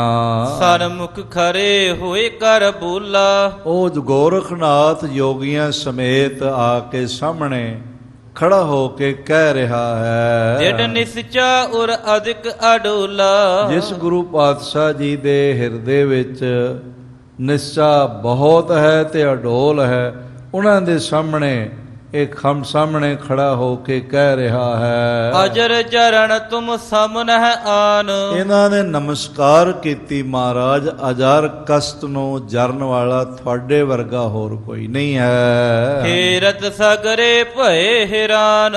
ਸਾਰਾ ਜਗਤ ਇਹ ਕੌਤਕ ਦੇਖ ਕੇ ਗੈਬੀ ਸ਼ਕਤੀਆਂ ਹੈਰਾਨ ਹਨ। ਏਤਕ ਤਾਪ ਸਹੇ ਨਹਿ ਡੋਲੇ। ਇਤਨਾ ਵੱਡਾ ਸੇਕ ਆਪਣੇ ਤਨ ਤੇ ਅਗਨ ਦਾ ਸਹਾਰਿਆ ਹੈ ਪਰ ਡੋਲੇ ਨਹੀਂ ਹੋ। ਨਸ ਹੈ ਜਗਤ ਜਿਨ ਇੱਕ ਬਚ ਬੋਲੇ। ਫਿਰ ਮਹਾਰਾਜ ਸਾਰਾ ਜਗਤ ਤੇ ਗੱਲ ਛਾਈ ਹੋਈ ਹੈ ਵੀ ਜਿਨ੍ਹਾਂ ਦੇ ਇੱਕ ਬਚਨ ਕਰਨ ਨਾਲ ਸਾਰੇ ਬ੍ਰਹਮੰਡ ਜਗਤ ਨਾਸ਼ ਹੋ ਜਾਵੇ, ਉਹ ਇਤਨਾ ਕਸ਼ਟ ਸਹਾਰ ਰਹੇ ਹਨ। ਤੁਮ ਨਿਜ ਨੇਮ ਨਿਵਾਹਨ ਕਰੋ। ਤੁਸੀਂ ਮਹਾਰਾਜ ਸੱਚੇ ਪਾਤਸ਼ਾਹ ਰਜ਼ਾ ਵਿੱਚ ਰਹਿਣ ਦਾ ਨਿਯਮ ਨਿਭਾ ਰਹੇ ਹੋ। ਦੁਸ਼ਟ ਵਿਨਾਸ਼ਨ ਇਛਨਾ ਧਰੋ। ਤੇ ਦੁਸ਼ਟਾਂ ਦਾ ਵੀ ਨਾਸ਼ ਹੋਣ ਦੀ ਇੱਛਾ ਨਹੀਂ ਕਰਦੇ, ਭਾਵ ਸਰਬੱਤ ਦਾ ਭਲਾ ਚਾਹੁੰਦੇ ਹੋ। ਮੈਂ ਅਬ ਪਾਪੀ ਕੋ ਘਰ ਜੇਤੋ। ਔਰ ਇਸ ਤਰ੍ਹਾਂ ਦੇ ਨਾਲ ਆਖਿਆ ਮੈਂ ਅਬ ਪਾਪੀ ਕੋ ਘਰ ਜੇਤੋ। ਭਾਈ ਸਾਹਿਬ ਲਿਖਦੇ ਨੇ ਗੋਰਖ ਨੇ ਕਿਹਾ ਵੀ ਪਾਪੀ ਚੰਦੂ ਦੇ ਸਮਾਨ ਹੋਰ ਵੀ ਇਹਦੇ ਸਹਿਯੋਗੀ ਪਾਪੀਆਂ ਦੇ ਜਿੰਨੇ ਘਰ-ਬਾਰ ਹਨ, ਅਵਨੀ ਖੰਡ ਉਲਟ ਦਿਉ ਤੇ ਤੋ। ਜੇ ਤੁਹਾਡੀ ਆਗਿਆ ਹੋਵੇ ਤੇ ਸਾਰਾ ਧਰਤੀ ਦਾ ਇਹ ਹਿੱਸਾ ਹੀ ਪਲਟ ਸਕਾਂ। ਮਹਾ ਅਵਗਿਆ ਕੋ ਫਲ ਪਾਵੈ। ਇਹ ਜੋ ਮਹਾ ਅਵਗਿਆ ਮਹਾ ਜ਼ੁਲਮ ਕੀਤਾ ਹੈ, ਇਹਦਾ ਫਲ ਇਹਨਾਂ ਨੂੰ ਮਿਲੇ। ਪੁਨ ਜਗ ਮਹਿ ਨਹਿ ਸੰਤ ਦੁਖਾਵੈ। ਫੇਰ ਕੋਈ ਮਹਾਂਪੁਰਖਾਂ ਤੇ ਜ਼ੁਲਮ ਨਾ ਕਰੇ। ਨਾਹੇ ਤਾਂ ਦੁਸ਼ਟ ਨਾਹੇ ਤਾਂ ਦੁਸ਼ਟ ਹੰਕਾਰੀ ਹੋਏ। ਮਹਾਰਾਜ ਜੇ ਇਸ ਦੁਸ਼ਟ ਨੂੰ ਇਹਦੀ ਕਰਨੀ ਦਾ ਫਲ ਨਾ ਦਿੱਤਾ ਤਾਂ ਫਿਰ ਹੋਰ ਹੰਕਾਰੀ ਹੋ ਜਾਏਗਾ। ਦੇਹ ਕਸ਼ਟ ਸੰਤਨ ਸਭ ਕੋਏ। ਇਹ ਸਾਰੇ ਹੀ ਸੰਤ ਮਹਾਂਪੁਰਖਾਂ ਨੂੰ ਕਸ਼ਟ ਪਹੁੰਚਾਵੇਗਾ। ਸਿਰ ਸਤਿਗੁਰ ਸੁਨ ਕਰ ਕਹਿ ਬੈਨ। ਫਿਰ ਗੁਰੂਦੇਵ ਸਾਹਿਬ ਜੀ ਨੇ ਜਦ ਇਹ ਬੋਲ ਸੁਣੇ ਤਾਂ ਮਨ ਸੰਤਨ ਕੇ ਤਰਾਸ ਰਹਿ ਨਾ। ਆਖੇ ਉਹ ਬੋਲ ਜਿਨ੍ਹਾਂ ਨਾਲ ਸਾਰਾ ਜਗਤ ਆਨੰਦਿਤ ਹੋ ਸਕਦਾ ਹੈ। ਵੀ ਜਿਹੜਾ ਸੰਤ ਹੁੰਦਾ ਹੈ ਉਸ ਦੇ ਮਨ ਵਿੱਚ ਭਉ ਨਹੀਂ ਹੁੰਦਾ। ਜਿਨ੍ਹਾਂ ਦੇ ਕੋਲ ਭਉ ਹੁੰਦਾ ਉਹੀ ਭਉ ਦਿੰਦੇ, ਕਿਉਂਕਿ ਦੇਣ ਵਾਸਤੇ ਵੀ ਭਉ ਚਾਹੀਦਾ ਤੇ ਭਉ ਲੈਣ ਵਾਸਤੇ ਵੀ ਅੰਦਰ ਭੈ ਭੀਤ ਹਿਰਦਾ ਚਾਹੀਦਾ, ਤਾਂ ਹੀ ਕੋਈ ਡਰਦਾ ਹੈ। ਡਰ ਦੇਣ ਵਾਲਾ ਵੀ ਡਰ ਵਿੱਚ ਹੈ ਤੇ ਡਰ ਲੈਣ ਵਾਲਾ ਵੀ ਡਰ ਵਿੱਚ ਹੈ। ਗੁਰੂ ਤੇਗ ਬਹਾਦਰ ਸਾਹਿਬ ਜੀ ਦੇ ਬੋਲ ਨੇ ਕਿ ਆਤਮਦਰਸ਼ੀ ਪੁਰਖ ਪਾਰ ਬ੍ਰਹਮ ਪਰਮਾਤਮਾ ਚਾ ਭੇਦ ਬ੍ਰਹਮ ਗਿਆਨੀ ਪੁਰਖ ਪੈ ਕਾਹੂ ਕੋ ਦੇਤ ਨਹਿ ਨਹਿ ਪੈ ਮਾਨਤ ਆਨ ਕਹੋ ਨਾਨਕ ਸੁਨ ਰੇ ਮਨਾ ਗਿਆਨੀ ਤਾਹੇ ਬਖਾ। ਉਹਨਾਂ ਬਚਨਾਂ ਦੀ ਵਿਆਖਿਆ ਉਹ ਬਚਨ ਆਉਣ ਤੋਂ ਪਹਿਲਾਂ ਗੁਰੂ ਅਰਜਨ ਦੇਵ ਸਾਹਿਬ ਕਰ ਰਹੇ ਹਨ। ਹਮਨੇ ਕਰਨੋ ਹੈ ਅਸ ਖੇਲੇ। ਮਹਾਰਾਜ ਕਹਿਣ ਲੱਗੇ ਖੇਲ ਵਰਤਦਾ ਪਿਆ ਜੋ ਅਸੀਂ ਇਸ ਵਿੱਚ ਦੇਖ ਕੇ ਖੇਲ ਕਰਕੇ ਆਨੰਦਿਤ ਹੋ ਰਹੇ ਹਾਂ। ਆਏ ਅਪਰ ਕੋ ਬਿਗਨ ਨ ਮੇਲੇ। ਔਰ ਇਸ ਤਰ੍ਹਾਂ ਦੇ ਨਾਲ ਆਖਿਆ ਕਿ ਆਏ ਅਪਰ ਕੋ ਬਿਗਨ ਨਾ ਮੇਲੇ, ਹੋਰ ਕੋਈ ਇਸ ਵਿੱਚ ਵਿਘਨ ਨਾ ਪਾਵੇ। ਅਸੀਂ ਪਾਰ ਬ੍ਰਹਮ ਪਰਮੇਸ਼ਰ ਦੇ ਖੇਲ ਵਿੱਚ ਕੋਈ ਵਿਘਨ ਨਾ ਪਵੇ ਚਾਹੁੰਦੇ ਹਾਂ। ਹੋਨ ਹਰ ਪਰ ਨਿਸ਼ਚਾ ਕਰਨੋ। ਜੋ ਕੁਛ ਪਾਰ ਬ੍ਰਹਮ ਪਰਮੇਸ਼ਰ ਵੱਲੋਂ ਹੋ ਰਹੀ ਹੈ ਉਸੇ ਤੇ ਸਾਡਾ ਭਰੋਸਾ ਹੈ, ਭਾਵ ਪ੍ਰਭੂ ਤੇ। ਇਹ ਸੰਤਨ ਕੋ ਮਤ ਬਰਬਰਨੋ। ਇਹੀ ਮਹਾਂਪੁਰਖਾਂ ਦਾ ਮਤ ਹੈਗਾ, ਨਾਮ ਜਪਣ ਵਾਲਿਆਂ ਦਾ ਮਤ ਹੈਗਾ ਹੈ। ਇਹੀ ਬਾਤ ਅਬ ਦੇ ਕਰ ਜਾਵੋ। ਇਹੀ ਗੱਲ ਕਰਕੇ ਤੇ ਤੁਸੀਂ ਜਾਓ, ਭਾਵੇ ਗੱਲ ਮੰਨ ਕੇ ਜਾਓ ਕਿ ਰਜ਼ਾ ਵਿੱਚ ਰਹਿਣਾ ਹੈ। ਤਨ ਹੰਤਾ ਧਰ ਨਹੀਂ ਡੁਲਾਵੋ। ਨਾ ਤਨ ਹੰਤਾ ਕਰੋ, ਨਾ ਹੰਕਾਰ ਕਰੋ ਤੇ ਨਾ ਆਪਣੇ ਆਪ ਨੂੰ ਡੁਲਾਓ। ਇੱਕ ਵਾਰੀ ਆਖੋ ਧੰਨ ਗੁਰੂ ਅਰਜਨ ਦੇਵ ਜੀ ਮਹਾਰਾਜ। ਇਹਦਾ ਮਤਲਬ ਹੈ ਗੋਰਖ ਨੂੰ ਵੀ ਮਹਾਰਾਜ ਉਪਦੇਸ਼ ਦਿੰਦੇ ਪਏ, ਜੀਵਨ ਦਾ ਨਿਰਮਲ ਰਸਤਾ ਦਰਸਾ ਰਹੇ ਹਨ। ਸੁਨ ਕਰ ਧੰਨ ਧੰਨ ਕਹਿ ਗਏ। ਮਹਾਰਾਜ ਜੀ ਦੀ ਵਡਿਆਈ ਕਰਦਿਆਂ ਹੋਇਆਂ ਧੰਨ ਗੁਰੂ ਅਰਜਨ ਦੇਵ, ਧੰਨ ਗੁਰੂ ਅਰਜਨ ਦੇਵ ਕਰਦਿਆਂ ਇਹ ਗੋਰਖ ਆਦ ਰਵਾਨਾ ਹੋਏ। ਗੁਰ ਰੁਖ ਦੇਖਣਾ ਸਿੱਧ ਪ੍ਰਗਟਾਏ। ਔਰ ਇਸ ਤਰ੍ਹਾਂ ਦੇ ਨਾਲ ਗੁਰ ਰੁਖ ਦੇਖ ਨਾ ਸਿੱਧ ਪ੍ਰਗਟਾਏ। ਸਤਿਗੁਰੂ ਪਾਤਸ਼ਾਹ ਜੀ ਦਾ ਚਿਹਰਾ ਦੇਖ ਰਹੇ ਹਨ ਕਿ ਉਹਨਾਂ ਨੇ ਕੋਈ ਸਿੱਧੀ ਕੋਈ ਕਰਾਮਾਤ ਪ੍ਰਗਟ ਨਹੀਂ ਕੀਤੀ ਤੇ ਬਹੁਤ ਰਜ਼ਾ ਵਿੱਚ ਤੇ ਮਿਠਾਸ ਵਿੱਚ ਵਿਚਰ ਰਹੇ ਹਨ। ਛਿਨ ਮੈਂ ਕੁਛ ਤੇ ਕੁਛ ਕਰ ਦੇਵੈ। ਐਸੀ ਮਹਾਨ ਕਲਾ ਰੱਖਦੇ ਨੇ ਵੀ ਇੱਕ ਪਲ ਵਿੱਚ ਸਭ ਕੁਝ ਦਾ ਕੁਝ ਕਰ ਸਕਦੇ ਹਨ। ਹੇਰਤ ਜਿਨ ਕੋ ਨਰਗਣ ਸੇਵੈ। ਜਿਨ੍ਹਾਂ ਦੇ ਦਰਸ਼ਨਾਂ ਲਈ ਤਮਾਮ ਲੋਕ ਉਹਨਾਂ ਦੀ ਪੂਜਾ ਕਰਦੇ ਨੇ, ਸੇਵਾ ਸਤਕਾਰ ਕਰਦੇ ਹਨ। ਅਵਸਰ ਪਾਏ ਪੀਰ ਪੁਨ ਆਏ। ਇਸ ਤਰ੍ਹਾਂ ਸਮਾਂ ਪਾ ਕੇ ਫਿਰ ਪੀਰ ਜਿਹੜੇ ਨੇ ਇਸਲਾਮ ਜਗਤ, ਇਹਦੇ ਵਿੱਚ ਕਈਆਂ ਲਿਖਾਰੀਆਂ ਨੇ ਇਸ ਥਾਂ ਸਾਈਂ ਮੀਆਂ ਮੀਰ ਜੀ ਦਾ ਆਉਣਾ ਲਿਖਿਆ ਹੈ। ਬਈ ਸਾਈਂ ਮੀਆਂ ਮੀਰ ਆਇਆ। ਸਾਈਂ ਮੀਆਂ ਮੀਰ ਦਾ ਆਉਣਾ ਸੁਭਾਵਕ ਵੀ ਹੈਗਾ, ਕਿਉਂਕਿ ਗੁਰੂ ਘਰ ਪ੍ਰਤੀ ਉਹਦੀ ਸ਼ਰਧਾ ਹੈ। 3 ਜਨਵਰੀ 1588 ਨੂੰ ਜਦ ਦਰਬਾਰ ਸਾਹਿਬ ਜੀ ਦਾ ਸ੍ਰੀ ਅੰਮ੍ਰਿਤਸਰ ਸਾਹਿਬ ਜੀ ਦਾ ਸੰਗੇ ਬੁਨਿਆਦ ਸ੍ਰੀ ਗੁਰੂ ਅਰਜਨ ਦੇਵ ਮਹਾਰਾਜ ਨੇ ਰੱਖਿਆ ਤੇ ਉਸ ਨੀਂਹ ਪੱਥਰ ਸਮਾਗਮ ਵਿੱਚ ਇਸ ਨੂੰ ਵੀ ਬੁਲਾਇਆ ਸੀ। ਬਹੁਤ ਸਾਰੇ ਲਿਖਾਰੀ ਕਹਿੰਦੇ ਨੇ ਬਈ ਸਾਈਂ ਮੀਆਂ ਮੀਰ ਨੇ ਹੀ ਨੀਂਹ ਪੱਥਰ ਰੱਖਿਆ, ਪਰ ਸਾਧ ਸੰਗਤ ਜੇ ਥੋੜ੍ਹਾ ਜਿਹਾ ਬਾਰੀਕੀ ਨਾਲ ਦੇਖੀਏ, ਵਿਚਾਰ ਕੇ ਦੇਖੀਏ, ਇਹ ਸਬਜੈਕਟ ਹਾਲੇ ਹੋਰ ਵਿਚਾਰ ਮੰਗਦਾ, ਹਾਲੇ ਹੋਰ ਖਿਆਲ ਮੰਗਦਾ ਹੈ। ਬੇਸ਼ੱਕ ਦਰਬਾਰ ਸਾਹਿਬ ਜੀ ਦੇ ਹੈਡ ਗ੍ਰੰਥੀ ਗਿਆਨੀ ਕਿਰਪਾਲ ਸਿੰਘ ਜੀ ਨੇ ਹਰਿਮੰਦਰ ਸਾਹਿਬ ਜੀ ਦੇ ਸੰਬੰਧ ਵਿੱਚ ਜੋ ਪੁਸਤਕਾਂ ਲਿਖੀਆਂ ਨੇ ਉਹਦੇ 'ਚ ਬਹੁਤ ਖੁਲਾਸਾ ਕੀਤਾ। ਅਸਲੀਅਤ ਇਹ ਹੈਗੀ ਹੈ, ਇਹ ਜਾਪਦੀ ਹੈ ਕਿ ਮਹਾਰਾਜ ਨੇ ਇਸ ਦਾ ਸਨਮਾਨ ਕਰਦਿਆਂ ਇਸ ਪੀਰ ਨੂੰ, ਜੋ ਬਹੁਤ ਸਨਮਾਨਯੋਗ ਸੀ, ਇਸ ਵਿੱਚ ਕੋਈ ਦੋਏ ਰਾਏ ਨਹੀਂ ਹੈਗੀ, ਉਹਦਾ ਚੰਗਾ ਸਨਮਾਨ ਸੀ, ਚੰਗਾ ਲੋਕ ਉਹਦਾ ਸਨਮਾਨ ਕਰਦੇ ਸਨ, ਚੰਗਾ ਸਤਿਕਾਰ ਮਹਾਰਾਜ ਦਾ ਕਰਦਾ ਸੀ। ਇੱਕ ਵਾਰੀ ਗੁਰੂ ਹਰਗੋਬਿੰਦ ਸਾਹਿਬ ਮਹਾਰਾਜ ਨੂੰ ਸਾਹਿਬ ਜਦ ਲਾਹੌਰ ਗਏ ਸਨ, ਇਹ ਦਰਸ਼ਨ ਕਰਨ ਲਈ ਚੱਲਿਆ ਤੇ ਦੇਖਿਆ ਅੱਗੋਂ ਗੁਰੂ ਹਰਗੋਬਿੰਦ ਸਾਹਿਬ ਮਹਾਰਾਜ ਇਹਨੂੰ ਮਿਲਣ ਵਾਸਤੇ ਆ ਰਹੇ ਸੀ, ਤੇ ਦੇਖ ਕੇ ਆਨੰਦਿਤ ਹੋਇਆ ਤੇ ਅਚੰਭਿਤ ਹੋਇਆ ਤੇ ਬਹੁਤ ਸਤਿਕਾਰ ਕੀਤਾ। ਆਖਿਆ ਮਹਾਰਾਜ ਤੁਸੀਂ ਕਿੱਧਰ ਆ ਰਹੇ ਹੋ? ਤੇ ਸਾਹਿਬ ਕਹਿਣ ਲੱਗੇ ਸਾਈਂ ਜੀ ਤੁਹਾਨੂੰ ਮਿਲਣ ਵਾਸਤੇ ਆ ਰਹੇ। ਇਸ ਨੇ ਆਪਣੇ ਸਿੰਘਾਸਣ ਤੋਂ ਉੱਚੇ ਥਾਂ ਬਿਠਾਇਆ, ਆਪ ਚਰਨਾਂ ਵਿੱਚ ਬੈਠਿਆ। ਇੱਕ ਘੜੀ ਤੱਕ ਗੁਰੂ ਹਰਗੋਬਿੰਦ ਸਾਹਿਬ ਮਹਾਰਾਜ ਇਹਦੇ ਘਰ ਰਹੇ, ਤੇ ਜਦ ਹਾਲਾਂਕਿ ਜਹਾਂਗੀਰ ਲਈ ਵੀ ਇਹਨੇ ਦਰਵਾਜ਼ਾ ਨਹੀਂ ਖੋਲ੍ਹਿਆ ਸੀ, ਉਹਨੂੰ ਬੁਲਾਇਆ ਨਹੀਂ ਸੀ, ਅੰਦਰ ਨਹੀਂ ਸੀ ਆਉਣ ਦਿੱਤਾ। ਤੇ ਜਦ ਮਹਾਰਾਜ ਗੁਰੂ ਹਰਗੋਬਿੰਦ ਸਾਹਿਬ ਵਾਪਸ ਘੋੜੇ ਤੇ ਚੜ੍ਹਨ ਲੱਗੇ ਤੇ ਮਹਾਰਾਜ ਦਾ ਚਰਨ ਪਕੜ ਲਿਆ। ਸੱਚੇ ਪਾਤਸ਼ਾਹ ਘੋੜੇ ਦੀ ਰਕਾਬ ਵਿੱਚ ਚਰਨ ਰੱਖ ਕੇ ਨਾ ਚੜ੍ਹੋ। ਤੇ ਮਹਾਰਾਜ ਹੱਸ ਕੇ ਕਹਿਣ ਲੱਗੇ ਸਾਈਂ ਜੀ ਫਿਰ ਪੈਰ ਕਿੱਥੇ ਰੱਖੀਏ? ਇਸ ਨੇ ਆਪਣਾ ਕੁੱਲਾ ਹਟਾ ਕੇ ਸੀਸ ਅੱਗੇ ਕੀਤਾ। ਸੱਚੇ ਪਾਤਸ਼ਾਹ ਤੁਸੀਂ ਘੋੜੇ ਦੀ ਰਕਾਬ ਵਿੱਚ ਤੇ ਰੋਜ਼ ਹੀ ਚਰਨ ਰੱਖਦੇ ਹੋ, ਰੋਜ਼ ਹੀ ਚੜ੍ਹਦੇ ਹੋ, ਅੱਜ ਮੇਰੇ ਤੇ ਕਿਰਪਾ ਕਰੋ, ਅੱਜ ਆਪਣਾ ਚਰਨ ਮੇਰੇ ਸੀਸ ਤੇ ਰੱਖ ਕੇ ਘੋੜੇ ਤੇ ਸਵਾਰ ਹੋ। ਇਸ ਤਰ੍ਹਾਂ ਦਾ ਇਹ ਹਿਰਦਾ ਰੱਖਦਾ ਸੀ ਔਰ ਇਸ ਢੰਗ ਨਾਲ ਬਹੁਤ ਸਨਮਾਨ ਕਰਦਾ ਸੀ। ਪਰ ਮੈਂ ਅਰਜ਼ ਕਰਾਂ ਸਮਾਗਮ ਵਿੱਚ ਮਹਾਰਾਜ ਨੇ ਸਨਮਾਨ ਕਰਨ ਲਈ ਇਸ ਨੂੰ ਬੁਲਾਇਆ। ਸੰਗੇ ਬੁਨਿਆਦ ਹਰਿਮੰਦਰ ਸਾਹਿਬ ਦਾ ਸ੍ਰੀ ਗੁਰੂ ਅਰਜਨ ਦੇਵ ਮਹਾਰਾਜ ਜੀ ਨੇ ਆਪ ਹੀ ਰੱਖਿਆ, ਸਨਮਾਨ ਕੀਤਾ ਹੈ। ਸਨਮਾਨ ਗੁਰੂ ਘਰ ਸਭ ਦਾ ਕਰਦਾ ਹੈ। ਉੱਥੋਂ ਇਹ ਗੱਲ ਪ੍ਰਚਲਿਤ ਹੋਈ ਹੈ, ਭਾਵੇਂ ਮੈਂ ਇਸ 'ਤੇ ਮੋਹਰ ਨਹੀਂ ਲਾ ਰਿਹਾ, ਮੈਂ ਗੁਜ਼ਾਰਿਸ਼ ਕਰ ਰਿਹਾ ਬਈ ਸੰਗੇ ਬੁਨਿਆਦ ਸ੍ਰੀ ਗੁਰੂ ਅਰਜਨ ਦੇਵ ਪਾਰ ਬ੍ਰਹਮ ਪਰਮੇਸ਼ਰ ਸਰੂਪ ਨੇ ਆਪ ਹੀ ਰੱਖੇ, ਔਰ ਉਹਨਾਂ ਨੇ ਮੋਹਰ ਵੀ ਲਾਈ ਹੈ ਕਿ ਬੱਧੋ ਪੁਰਖ ਵਿਧਾਤੇ।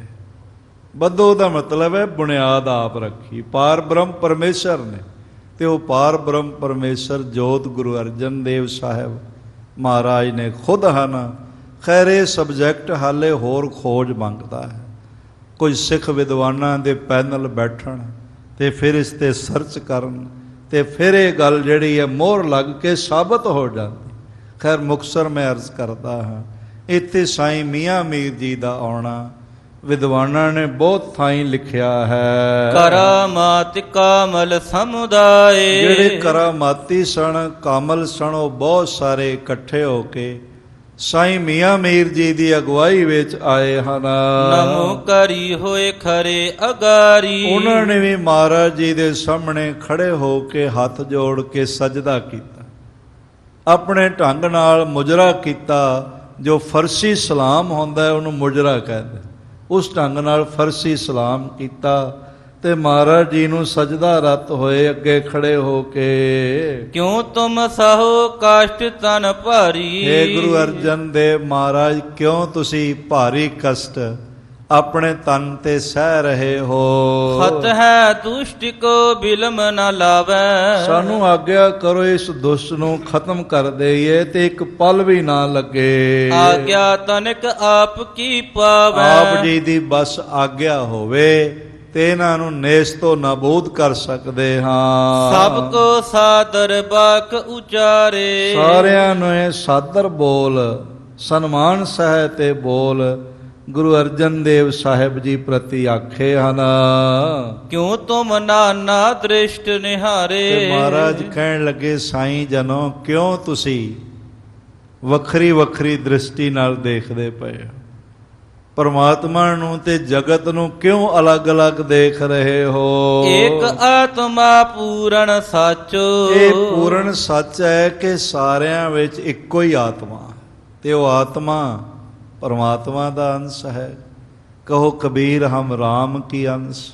ਸਾਰਿਆਂ ਵਿੱਚ ਪਾਰ ਬ੍ਰਹਮ ਪਰਮੇਸ਼ਰ ਹੀ ਵਸ ਰਿਹਾ ਹੈ। ਜਗਤ ਆਕਾਰ ਜਾਨ ਸਭ ਕਾਚ।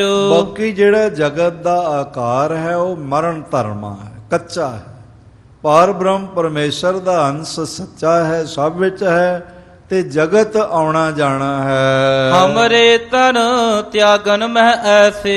ਸਾਡੇ ਤਨ ਤਿਆਗਣ ਵਿੱਚ ਇਸ ਤਰ੍ਹਾਂ ਦੇ ਨਾਲ ਕਾਰਨ ਅਨਕ ਜਾਣੀਐ ਤੈਸੇ। ਇਸ ਤਰ੍ਹਾਂ ਹੀ ਸਾਡੇ ਤਨ ਦਾ ਵੀ ਜਾਣਾ ਜਿਹੜਾ ਹੈ ਨਾ, ਅਨੇਕਾਂ ਹੀ ਕਾਰਨ ਹੋ ਸਕਦੇ ਨੇ, ਪਰ ਇੱਕ ਕਾਰਨ ਤਾਂ ਇਹ ਵੀ ਹੈ ਕਿ ਸਾਡੇ ਤਨ ਨੇ ਵੀ ਇੱਕ ਦਿਨ ਜਾਣਾ ਹੈ। ਸਮਾ ਸੋ ਪਹੁੰਚਿਓ ਲਖ ਚਿਤ ਰਾਚੇ। ਔਰ ਇਸ ਤਰ੍ਹਾਂ ਲੱਗਦਾ ਹੈ ਵੀ ਉਸ ਰਚਨਹਾਰ ਕਰਤਾਰ ਨੇ ਜੋ ਸਮਾਂ ਰਚਿਆ ਹੈ ਸਾਡੇ ਸਰੀਰ ਦੇ ਜਾਣ ਦਾ, ਇਹ ਸਾਰਾ ਕੌਤਕ ਵੀ ਉਸਨੇ ਹੀ ਰਚਿਆ ਹੈ। ਕਰਿਓ ਚਾਹੇ ਹਮ ਸਭ ਕੋ ਸਾਚੇ। ਬਾਕੀ ਇਹ ਗੱਲ ਹੈ ਕਿ ਅਸੀਂ ਸਾਰਿਆਂ ਨੂੰ ਇਹ ਸੱਚ ਦੱਸਣਾ ਚਾਹੁੰਦੇ ਹਾਂ। ਆਪ ਆਪਣੇ ਥਾਨ ਸਿਧਾਵੋ। ਸਾਈਂ ਜੀ ਤੁਸੀਂ ਸਾਰੇ ਪਾਰ ਬ੍ਰਹਮ ਪਰਮੇਸ਼ਰ ਦਾ ਸ਼ੁਕਰਾਨਾ ਕਰਦਿਆਂ, ਰਜ਼ਾ ਵਿੱਚ ਰਹਿੰਦਿਆਂ, ਜਪ ਕਰਦਿਆਂ, ਉਸ ਦੀ ਮਿਹਰਬਾਨੀ ਨੂੰ ਝੁਕਦਿਆਂ ਹੋਇਆਂ ਆਪਣੇ ਆਪਣੇ ਘਰਾਂ ਵੱਲ ਜਾਓ। ਹਮਰੀ ਖੇਲ ਬੀਚ ਨਹਿ ਆਵੋ। ਇਹ ਜਿਹੜੀ ਖੇਡ ਪਰਮਾਤਮਾ ਨੇ ਰਚਾਈ ਹੈ ਸਾਡੇ ਲਈ,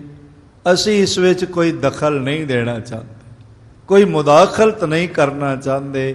ਜੋ ਰਜ਼ਾ ਹੈ ਉਸ ਨੂੰ ਖੜੇ ਮੱਥੇ ਪ੍ਰਵਾਨ ਕਰਨਾ ਚਾਹੁੰਦੇ ਹਾਂ। ਸੁਨਤ ਧਨ ਕਹਿ ਕਰ ਸਭ ਗਏ। ਸਾਈਂ ਮੀਆਂ ਮੀਰ ਜੀ ਦੇ ਨੇਤਰਾਂ 'ਚ ਭਾਵੇਂ ਆਂਸੂ ਹੋਣਗੇ, ਬਹੁਤ ਨਿਕਟਵਰਤੀ ਹੈ, ਬਹੁਤ ਸ਼ਰਧਾਲੂ ਹੈ, ਬਹੁਤ ਸਤਿਕਾਰ ਕਰਦਾ ਹੈ ਔਰ ਗੁਰੂ ਘਰ ਤੋਂ ਸਦਕੇ ਹੈ, ਪਰ ਸਤਿਗੁਰੂ ਜੀ ਦੀ ਆਗਿਆ ਨੂੰ ਉਹ ਵੀ ਭੰਗ ਨਹੀਂ ਕਰ ਸਕਦਾ।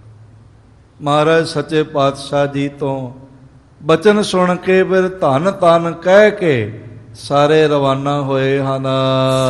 ਸਵਾਧਾਨ ਚਾ ਕਰ ਸਭ ਭਏ। ਔਰ ਇਸ ਤਰ੍ਹਾਂ ਉਹ ਜਿਹੜੇ ਥੱਕੇ ਹੋਏ ਸੁਸਤਾ ਰਹੇ ਸਨ ਉਹ ਵੀ ਸਾਰੇ ਹੁਣ ਸਾਵਧਾਨ ਹੋਏ ਹਨ। ਕਹਿ ਪਰਸਪਰ ਸੁਪਤੇ ਸਾਰੇ। ਸਾਰੇ ਇੱਕ ਦੂਜੇ ਨੂੰ ਕਹਿੰਦੇ ਨੇ ਵੀ ਅਸੀਂ ਤਾਂ ਜ਼ੁਲਮ ਕਰ ਕਰਕੇ ਥੱਕ ਗਏ ਤੇ ਸੌਂ ਗਏ, ਪਰ ਗੁਰੂ ਅਰਜਨ ਦੇਵ ਮਹਾਰਾਜ ਜ਼ੁਲਮ ਸਹਿ ਸਹਿ ਕੇ ਨਹੀਂ ਥੱਕੇ ਤੇ ਉਹ ਨਹੀਂ ਸੁੱਤੇ, ਤੇ ਉਸ ਤਰ੍ਹਾਂ ਹੀ ਅਡੋਲ ਆਨੰਦਿਤ ਬੈਠੇ ਹੋਏ ਹਨ। ਚਲੇ ਜਾਤ ਲਖ ਚੰਦੂ ਮਾਰੇ। ਔਰ ਇਸ ਤਰ੍ਹਾਂ ਦੇ ਨਾਲ ਚਲੇ ਜਾਤ ਲਖ ਚੰਦੂ ਮਾਰੇ। ਸਿਪਾਹੀ ਕਹਿੰਦੇ ਹਨ ਆਪਸ ਵਿੱਚ ਵੀ ਅਸੀਂ ਸਾਰੇ ਸੌਂ ਗਏ ਹਾਂ, ਤੇ ਚੰਦੂ ਜਿਹੜਾ ਹੈ ਇਹ ਜਾਣ ਕੇ ਸਾਨੂੰ ਮਾਰਦਾ ਹੈ, ਤੰਗ ਕਰਦਾ ਹੈ ਵੀ ਅਸੀਂ ਇੱਥੋਂ ਸੌਂ ਗਏ ਹਾਂ ਜਾਂ ਚਲੇ ਗਏ ਹਾਂ। ਕਹਿ ਅਸ ਢਾਲ ਪਏ ਸਵਧਾਨੂ। ਇਸ ਤਰ੍ਹਾਂ ਕਹਿ ਕੇ ਸਾਰੇ ਵੀ ਸਾਨੂੰ ਚੰਦੂ ਨਾ ਮਾਰੇ, ਨੌਕਰੀ ਤੋਂ ਨਾ ਕੱਢ ਦੇਵੇ, ਇਤਿਆਦਿਕ ਭੈ ਮਨ ਵਿੱਚ ਨੇ, ਤੇ ਉਹ ਸਾਵਧਾਨ ਹੋਏ ਹਨ। ਇੱਕ ਆਸਨ ਗੁਰ ਥਿਰੇ ਸਥਾਨੂ। ਸਾਹਿਬ ਗੁਰੂ ਅਰਜਨ ਦੇਵ ਮਹਾਰਾਜ ਅਡੋਲ ਇੱਕੋ ਹੀ ਆਸਣ ਵਿੱਚ ਬੈਠੇ ਹੋਏ। ਹੁਣ ਕਲਪਨਾ ਕਰੀਏ ਬਈ ਸਾਰਾ ਸਰੀਰ ਚਰਨ ਉਹਨਾਂ ਦਾ, ਸਾਰਾ ਸਰੀਰ ਹਸਤ ਕਮਲ ਛਾਲੇ ਛਾਲੇ ਹੈ, ਤੇ ਇਹਨਾਂ ਛਾਲਿਆਂ ਦੀ ਸੇਜ ਤੇ ਬਹਿਣਾ ਕੋਈ ਸੌਖਾ ਹੈ? ਲੋਕੀ ਕਹਿੰਦੇ ਨੇ ਮਹਾਰਾਜ ਨੇ ਕਰਾਮਾਤ ਕਿਉਂ ਨਹੀਂ ਦਿਖਾਈ। ਦੁਨੀਆ ਦੇ ਲੋਗੋ, ਇਸ ਤੋਂ ਵੱਡੀ ਕਰਾਮਾਤ ਕੀ ਹੋਵੇਗੀ ਕਿ ਸਾਰਾ ਸਰੀਰ ਛਾਲੇ ਛਾਲੇ ਹੋਵੇ ਤੇ ਮਹਾਰਾਜ ਫਿਰ ਅਡੋਲ ਬੈਠੇ ਹੋ। ਮਖਮਲਾਂ ਦੀਆਂ ਸੇਜਾਂ ਤੇ ਬੜੇ ਬਹਿ ਲੈਂਦੇ ਨੇ, ਪਰ ਛਾਲਿਆਂ ਦੀ ਸੇਜ ਤੇ ਅਡੋਲ ਬੈਠਣ ਵਾਲਾ ਅਗਰ ਤਿੰਨਾਂ ਲੋਕਾਂ ਵਿੱਚ ਕੋਈ ਦਿਖਾਈ ਪਿਆ ਹੈ, ਉਹ ਕੇਵਲ ਤੇ ਕੇਵਲ ਗੁਰੂ ਅਰਜਨ ਦੇਵ ਮਹਾਰਾਜ, ਉਹ ਹੋਰ ਕੋਈ ਦਿਖਾਈ ਨਹੀਂ ਪਿਆ। ਤੇ ਫਿਰ ਉਲਾਮਣ ਨਹੀਂ ਦਿੱਤਾ। ਸਕਲ ਜਾਵਨੀ ਗਈ ਬਿਹਾਏ। ਇਸ ਤਰ੍ਹਾਂ ਸਾਰੀ ਰਾਤ ਸਾਲਿਆਂ ਦੇ ਸਿੰਘਾਸਣ ਤੇ ਬੈਠਿਆਂ ਲੰਘ ਗਈ ਹੈ। ਦਿਵਸ ਚੜੇ ਉਠ ਪਾਪੀ ਆਏ। ਤੇ ਦਿਨ ਚੜਿਆ ਤੇ ਫਿਰ ਪਾਪੀ ਦੇ ਨਾਲ ਹੋਰ ਵੀ ਚੰਦੂ ਦੇ ਨਾਲ ਪਾਪੀ ਆਏ। ਬਹੁ ਬਚਨ ਹੈ, ਇਹ ਰੋਜ਼ ਆਉਂਦਾ ਹੈ। ਕੁਝ ਇਹਦੇ ਨਾਲ ਇਹਦੇ ਸਹਿਯੋਗੀ ਵੀ ਆਉਂਦੇ ਹੋਣਗੇ। ਹਿਰਦੇ ਵਿਚਾਰ ਹੈ ਬੜ ਹਟਵੰਤਾ। ਔਰ ਇਸ ਤਰ੍ਹਾਂ ਦੇ ਨਾਲ ਹਿਰਦੇ ਵਿਚਾਰੇ ਬੜ ਹਠਵੰਤ, ਬਈ ਇਹ ਤੇ ਬੜੇ ਹੱਠੀ ਨੇ, ਮੇਰੀ ਗੱਲ ਮੰਨ ਹੀ ਨਹੀਂ ਰਹੇ। ਜਿਤੇ ਕਸ਼ਟ ਤੇ ਨਹੀਂ ਬੁਲੰਤਾ। ਐਨੇ ਕਸ਼ਟ ਦਿੱਤੇ ਨੇ ਫਿਰ ਵੀ ਹਾਂ ਨਹੀਂ ਕਰਦੇ ਮੇਰਾ ਨਾਤਾ ਲੈਣ ਲਈ। ਭੈ ਕਰ ਨਾਤਾ ਨਾਹਿਨ ਮਨ ਹੈ। ਬਹੁਤ ਭੈ ਦਿੱਤਾ ਹੈ, ਬਹੁਤ ਕਸ਼ਟ ਦਿੱਤਾ ਹੈ, ਪਰ ਮੇਰਾ ਨਾਤਾ ਨਹੀਂ ਮੰਨ ਰਹੇ। ਬਿਨਾ ਤਰਾਸ ਤੇ ਬਾਕ ਬਖਾਨ ਹੈ। ਤੇ ਬਿਨਾਂ ਡਰ ਤੋਂ ਉਹ ਗੱਲ ਕਰਦੇ ਹਨ। ਬਾਰ ਬਾਰ ਬਾਰੀ ਬਹੁ ਬਾਰੂ। ਬਾਰ ਬਾਰ ਪਹਿਲੇ ਤਪਦੇ ਹੋਏ ਉਬਲਦੇ ਹੋਏ ਪਾਣੀ ਚ ਪਾਇਆ, ਤੇ ਫਿਰ ਤਪਦੀ ਹੋਈ ਰੇਤ, ਭੁੱਜਦੀ ਹੋਈ ਰੇਤ, ਬਲਦੀ ਹੋਈ ਰੇਤ ਸਰੀਰ ਤੇ ਪਾਈ ਹੈ। ਅਤ ਤਪਤਾਏ ਥਿਰੇ ਮਜਾਰੂ। ਫਿਰ ਵੀ ਇਹ ਬਹੁਤ ਤਪ ਆਇਆ ਹੈ ਇਹਨਾਂ ਦਾ ਸਰੀਰ, ਤੇ ਫਿਰ ਵੀ ਅਡੋਲ ਅੰਦਰ ਬੈਠੇ ਹੋਏ ਹਨ। ਪ੍ਰਾਨ ਜਾਨ ਲਗ ਹਟ ਪਹੁੰਚਾਵੇ। ਮੈਂ ਪ੍ਰਾਣ ਜਾਣ ਤੱਕ ਇਹਨਾਂ ਨੂੰ ਦੁੱਖ ਪਹੁੰਚਾ ਰਿਹਾ, ਤੇ ਲੱਗਦਾ ਏ ਪ੍ਰਾਣ ਜਾਣ ਤੱਕ ਹੱਠ ਵਿੱਚ ਰਹਿਣਗੇ। ਨਹਿ ਤਿਆਗੋ ਮੈਂ ਜੀਤ ਜੇ ਜਾਵੇ। ਔਰ ਇਸ ਤਰ੍ਹਾਂ ਮੈਂ ਜਿਉਂਦਾ ਜਾਣ ਵੀ ਨਹੀਂ ਦੇਣਾ ਜੇ ਨਾ ਮੇਰੀ ਗੱਲ ਨੂੰ ਮੰਨਿਆ, ਜੇ ਨਾ ਇਹਨਾਂ ਨੇ ਮੇਰੇ ਹੱਠ ਨੂੰ ਮੰਨਿਆ ਤੇ ਆਪਣਾ ਹੱਠ ਪ੍ਰਗਟ ਕਰਦੇ ਰਹੇ। ਆਜ ਤਪਤ ਕਰ ਲੋਹ ਵਿਸਾਲਾ। ਅੱਜ ਫਿਰ ਮੈਂ ਵੱਡੀ ਲੋਹ ਤਪਾਵਾਂਗਾ, ਵੱਡਾ ਲੋਹ ਤਪਾ ਕੇ ਉਸ ਦੇ ਥੱਲੇ ਅੱਗ ਬਾਲਾਂਗਾ। ਖਰੇ ਕਰੂੰ ਬੋਲਹਿ ਤਿਸ ਕਾਲਾ। ਉਸ ਲੋਹ ਤੇ ਮੈਂ ਇਹਨਾਂ ਨੂੰ ਬਲਦੀ ਹੋਈ ਤੇ ਖੜਾ ਕਰਾਂਗਾ। ਇਮ ਪਾਪੀ ਨੇ ਹਿਰਦੇ ਵਿਚਾਰਾ। ਇਸ ਤਰ੍ਹਾਂ ਇਸ ਮਹਾ ਪਾਪੀ ਨੇ ਆਪਣੇ ਹਿਰਦੇ 'ਚ ਫੈਸਲਾ ਕੀਤਾ, ਵਿਚਾਰਿਆ। ਨਾਤਾ ਦਿਓ ਕੇ ਕਰੋ ਸੰਘਾਰਾ। ਜਾਂ ਫਿਰ ਅੱਜ ਮੈਂ ਗੱਲ ਮੁਕਾ ਦੇਣੀ ਹੈ, ਜਾਂ ਮੇਰਾ ਨਾਤਾ ਲੈਣ ਤੇ ਜਾਂ ਮੈਂ ਮੁਕਾ ਦੇਵਾਂਗਾ, ਖਤਮ ਕਰ ਦੇਵਾਂਗਾ। ਕਹਿ ਕਰਦੀ ਰਗ ਲੋਹ ਮੰਗਾਈ। ਔਰ ਇਸ ਤਰ੍ਹਾਂ ਫਿਰ ਕਹਿ ਕੇ ਇਸਨੇ ਆਪਣੇ ਅਹਲਕਾਰਾਂ ਨੂੰ, ਸਿਪਾਹੀਆਂ ਨੂੰ, ਕਰਮਚਾਰੀਆਂ, ਨੌਕਰਾਂ ਆਦਿਕ ਨੂੰ ਆਖਿਆ ਵੱਡੀ ਲੋਹ ਲਿਆਵੋ, ਜਿਹੜੀ ਬਹੁਤ ਮਜ਼ਬੂਤ ਹੋਵੇ, ਭਾਰੀ ਥੱਲੇ ਵਾਲੀ ਹੋਵੇ। ਉਹ ਲੋਹ ਵੱਡੀ ਮੰਗਾਉਣਾ ਕਰੋ। ਧਰ ਉਪਰ ਤਰ ਅਗਨ ਜਲਾਈ। ਤੇ ਉਸ ਨੂੰ ਲੋਹ ਨੂੰ ਅੱਗ ਦੇ ਉੱਤੇ ਰੱਖ ਕੇ ਬਹੁਤ ਸਾਰੀ ਅੱਗ ਜਲਾ ਦਿੱਤੀ ਹੈ। ਸਮ ਤਾਂਬੇ ਕੇ ਤਪਤ ਕਰਾਈ। ਜਿਵੇਂ ਉਹਦਾ ਰੰਗ ਤਾਂਬੇ ਵਰਗਾ ਹੋ ਗਿਆ, ਭਾਵ ਲਾਲ ਸੁਰਖ ਹੋ ਗਿਆ। ਉਹ ਅੱਗ ਨਾਲੋਂ ਵੀ ਜ਼ਿਆਦਾ ਤਪਣ ਲੱਗ ਪਈ। ਦੇਖ ਪਾਤ ਕੀ ਲਿਏ ਬੁਲਾਈ। ਔਰ ਇਸ ਤਰ੍ਹਾਂ ਅੱਗ ਵਾਂਗੂ ਤਪਦੀ ਹੋਈ ਲੋਹ ਨੂੰ ਦੇਖ ਕੇ ਇਸ ਪਾਪੀ ਨੇ ਆਪਣੇ ਸਿਪਾਹੀਆਂ ਨੂੰ ਕਹਿ ਕੇ ਗੁਰੂ ਅਰਜਨ ਦੇਵ ਸਾਹਿਬ ਜੀ ਨੂੰ ਮੰਗਵਾਇਆ ਹੈ ਕੋਠੜੀ ਚੋਂ। ਇਸ ਪਰ ਖਰੇ ਹੋ ਤਪਸਹੋ। ਔਰ ਇਸ ਤਰ੍ਹਾਂ ਦੇ ਨਾਲ ਆਖਣ ਲੱਗਾ ਵੀ ਇਹਦੇ ਤੇ ਖੜੇ ਹੋ ਕੇ ਇਹਦਾ ਤਾਪ ਸਹੋ, ਇਸ ਤੇ ਤੁਹਾਡੇ ਚਰਨ ਜਲ ਜਾਣਗੇ। ਚਰਨ ਤਾਂ ਅੱਗੇ ਵੀ ਸਾਲਿਆਂ ਨਾਲ ਭਰੇ ਹੋਏ ਹਨ। ਨਾਹੇ ਤਨਾਤਾ ਲੈ ਬੋ ਚਾਹੋ। ਨਹੀਂ ਤੇ ਫਿਰ ਮੇਰਾ ਨਾਤਾ ਪ੍ਰਵਾਨ ਕਰੋ। ਇਹ ਬਾਰ-ਬਾਰ ਇਹੀ ਗੱਲ ਕਹਿ ਰਿਹਾ ਹੈ। ਗੁਰੂ ਨ ਉੱਤਰ ਦੀਨ ਸਿਕੋਈ। ਸਾਹਿਬ ਗੁਰੂ ਅਰਜਨ ਦੇਵ ਮਹਾਰਾਜ ਜੀ ਨੇ ਇੱਕ ਵਾਰੀ ਸਾਰੇ ਆਖੋ ਧੰਨ ਗੁਰੂ ਅਰਜਨ ਦੇਵ ਜੀ ਮਹਾਰਾਜ।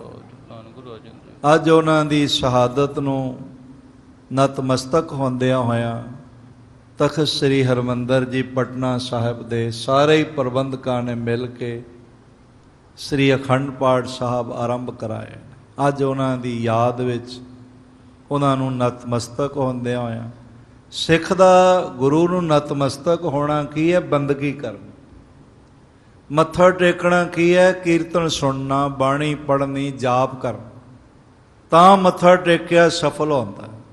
ਤੇ ਜੇ ਸਿੱਖ ਜਾਪ ਕਰੇ ਹੀ ਨਾ, ਨਿਤਨੇਮ ਕਰੇ ਹੀ ਨਾ, ਬਾਣੀ ਦਾ ਅਧਿਐਨ ਕਰੇ ਹੀ ਨਾ, ਗੁਰੂ ਸੰਗਤਾਂ ਦੀ ਸੇਵਾ ਕਰੇ ਹੀ ਨਾ, ਫਿਰ ਮੱਥਾ ਟੇਕਿਆ ਪੂਰਾ ਫਲ ਝੋਲੀ 'ਚ ਨਹੀਂ ਪਾਉਂਦਾ। ਮੱਥਾ ਟੇਕਣ ਦਾ ਪੂਰਾ ਪੂਰਾ ਫਲ ਝੋਲੀ 'ਚ ਤਾਂ ਹੀ ਪੈਂਦਾ ਹੈ ਜੇ ਸਿੱਖ ਬਾਣੀ ਪੜ੍ਹੇ। ਉਸ ਚੀਜ਼ ਨੂੰ ਮੁੱਖ ਰੱਖਦਿਆਂ ਹੋਇਆਂ ਤਖਤ ਸ੍ਰੀ ਹਰਿਮੰਦਰ ਜੀ ਪਟਨਾ ਸਾਹਿਬ ਵਿਖੇ ਸਮੇਤ ਜਪਜੀ ਸਾਹਿਬ ਸ੍ਰੀ ਅਖੰਡ ਪਾਠ ਸਾਹਿਬ ਪ੍ਰਾਰੰਭ ਕਰਵਾਏ ਗਏ, ਜਿਨ੍ਹਾਂ ਦੇ ਸਮਾਪਨਤਾ ਪਰਸੋਂ 26 ਤਾਰੀਖ ਨੂੰ ਹੋਵੇਗੀ। ਤੇ ਵਿਸ਼ੇਸ਼ ਦੀਵਾਨ ਪਟਨਾ ਸਾਹਿਬ ਦੇ ਇਸ ਪਾਵਨ ਮਰਕਜ਼ 'ਤੇ ਸੱਜਣਗੇ। ਸੰਗਤਾਂ ਨੂੰ ਲੋਕਡਾਊਨ ਹੋਣ ਕਰਕੇ ਬੁਲਾਇਆ ਨਹੀਂ ਗਿਆ, ਪਰ ਮਰਿਆਦਾ ਸਾਰੀ ਨਿਭਾਈ ਜਾਏਗੀ। ਬਾਕਾਇਦਾ ਲਗਾਤਾਰ ਦੀਵਾਨ ਸੱਜੇਗਾ, ਸ਼ਸਤਰਾਂ ਦੇ ਦਰਸ਼ਨ ਹੋਣਗੇ ਔਰ ਗੁਰੂ ਕੇ ਕੀਰਤਨੀਏ ਵਾਰੀ ਵਾਰੀ ਨਾਲ ਕੀਰਤਨ ਕਰਨਗੇ। ਆਪ ਸਾਰੇ ਵਿਸ਼ਵ ਵਿੱਚ ਸੁਣ ਰਹੀਆਂ ਸੰਗਤਾਂ ਪ੍ਰਤੀ ਬੇਨਤੀ ਹੈ ਕਿ ਆਪ ਲਾਈਵ ਸਾਰਾ ਸਰਵਣ ਕਰੋਗੇ। ਟਾਈਮ ਟੀਵੀ ਚੜ੍ਹਦੀ ਕਲਾ 'ਤੇ ਵੀ ਜਿਤਨਾ ਟਾਈਮ ਆਉਂਦਾ ਹੈ ਉਹ ਆਪ ਸਾਰਾ ਸਰਵਣ ਕਰੋਗੇ। ਔਰ ਇਸੇ ਤਰ੍ਹਾਂ ਜਨ ਹਿਤ ਗੁਰਬਾਣੀ ਪਟਨਾ ਸਾਹਿਬ ਲਾਈਵ 'ਤੇ ਆਪ ਜੋ YouTube ਚੈਨਲ ਹੈ ਉਸ 'ਤੇ ਵੀ ਸਰਵਣ ਕਰੋਗੇ। ਹੋਰ ਵੀ ਕਈ ਚੈਨਲ ਜਿਹੜੇ ਨੇ ਉਹ ਲਾਈਵ ਤਖਤ ਸ੍ਰੀ ਹਰਿਮੰਦਰ ਜੀ ਪਟਨਾ ਸਾਹਿਬ ਤੋਂ ਸੰਗਤਾਂ ਨੂੰ ਦਰਸ਼ਨ ਕਰਾਉਣਗੇ। ਉਹ ਸਾਰੇ ਆਪ ਆਪਣੇ ਆਪਣੇ ਘਰਾਂ ਵਿੱਚ ਬੈਠ ਕੇ ਲਾਕਡਾਊਨ ਦੀ ਅਤੇ ਸੋਸ਼ਲ ਡਿਸਟੈਂਸਿੰਗ ਦੀ ਮਰਿਆਦਾ ਦਾ ਪਾਲਣਾ ਕਰਦਿਆਂ ਹੋਇਆਂ ਆਪਣੇ ਆਪਣੇ ਘਰਾਂ ਵਿੱਚ ਕੜਾਹ ਪ੍ਰਸਾਦ ਦੀਆਂ ਦੇਗਾਂ ਬਣਾਓ। ਘਰਾਂ ਵਿੱਚ ਬੈਠ ਕੇ ਸੁਖਮਨੀ ਸਾਹਿਬ ਜੀ ਦੇ ਪਾਠ ਕਰ ਲਓ, 12 ਮਾਹ ਜੀ ਦੇ ਪਾਠ ਕਰ ਲਓ, ਇਸ ਤਰ੍ਹਾਂ 52 ਅੱਖਰੀ ਦੇ ਪਾਠ ਕਰ ਲਓ, ਗੁਰੂ ਅਰਜਨ ਦੇਵ ਜੀ ਦੀਆਂ ਬਾਣੀਆਂ ਪਾਠ ਕਰ ਲਓ ਤੇ ਮਹਾਰਾਜ ਦੀਆਂ ਖੁਸ਼ੀਆਂ ਨੂੰ ਆਪਣੀ ਆਪਣੀ ਝੋਲੀ 'ਚ ਪਵਾਓ। ਇਸ ਪਾਪੀ ਨੇ, ਦੁਸ਼ਟ ਨੇ ਲੋਹ ਮੰਗਵਾ ਲਈ ਹੈ, ਲੋਹ ਨੂੰ ਤਪਾ ਲਿਆ ਗਿਆ ਹੈ, ਉਹ ਅੱਗ ਵਾਂਗੂ ਤਪ ਗਈ ਹੈ ਔਰ ਮਹਾਰਾਜ ਜੀ ਨੂੰ ਬੈਠਣ ਵਾਸਤੇ ਇਸਨੇ ਖੜੇ ਹੋਣ ਵਾਸਤੇ ਕਿਹਾ ਹੈ। ਹੁਣ ਇਸ ਵੇਲੇ ਵਕਤ ਦਾ ਤਕਾਜ਼ਾ ਹੈ। ਬਾਕੀ ਵਿਚਾਰ ਕੱਲ੍ਹ ਆਪ ਜੀ ਦੇ ਨਜ਼ਰ ਕਰਨ ਦਾ ਨਿਮਾਣਾ ਜਿਹਾ ਯਤਨ ਕਰਾਂਗੇ। ਆਪ ਸਭ ਨੇ ਸਮੇਂ ਨਾਲ ਸਰਵਣ ਕਰਨਾ ਤੇ ਮਹਾਰਾਜ ਦੀਆਂ ਖੁਸ਼ੀਆਂ ਪ੍ਰਾਪਤ ਕਰਨੀਆਂ।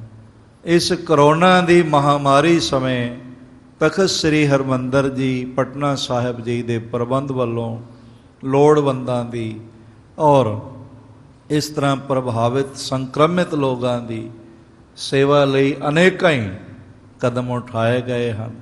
ਉਹਨਾਂ ਤੱਕ ਲੰਗਰ ਪਹੁੰਚਾਉਣਾ, ਸਰਾਵਾਂ ਆਦਿਕ ਦੇਣੀਆਂ ਔਰ ਬਹੁਤ ਵੱਡੇ ਪੱਧਰ 'ਤੇ ਦਵਾਈਆਂ ਆਦਿਕ ਦਾ ਪ੍ਰਬੰਧ ਤਖਤ ਪਟਨਾ ਸਾਹਿਬ ਵੱਲੋਂ ਕੀਤਾ ਗਿਆ। ਆਪ ਸੰਗਤਾਂ ਦੀ ਮਾਇਆ ਪਹੁੰਚ ਰਹੀ ਹੈ, ਪਰ ਹੋਰ ਹਾਲੇ ਮਾਇਆ ਰਿਕਵਾਇਰਡ ਹੈ।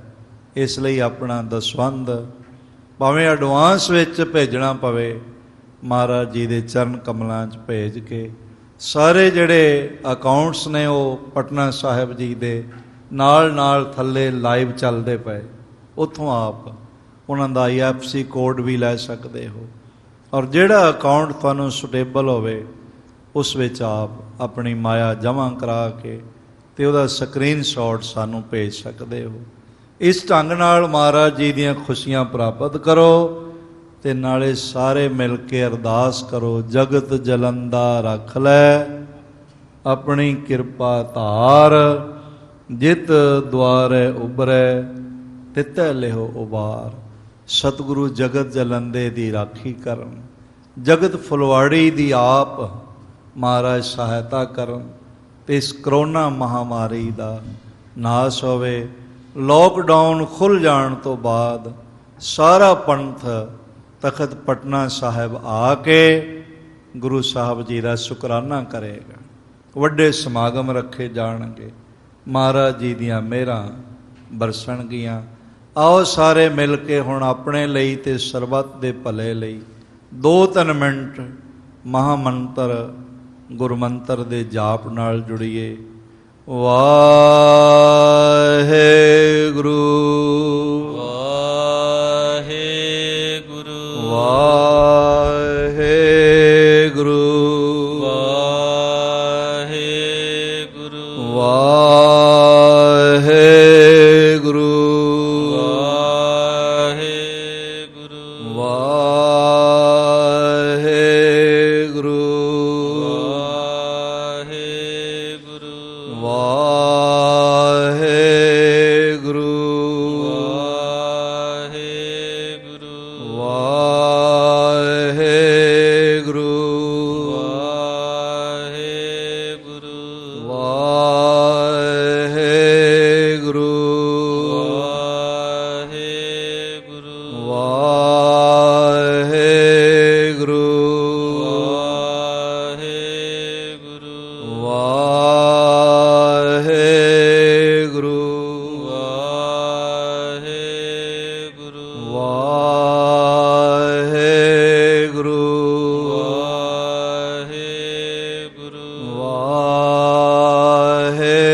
ਵਾਹਿਗੁਰੂ ਵਾਹਿਗੁਰੂ ਵਾਹਿਗੁਰੂ ਵਾਹਿਗੁਰੂ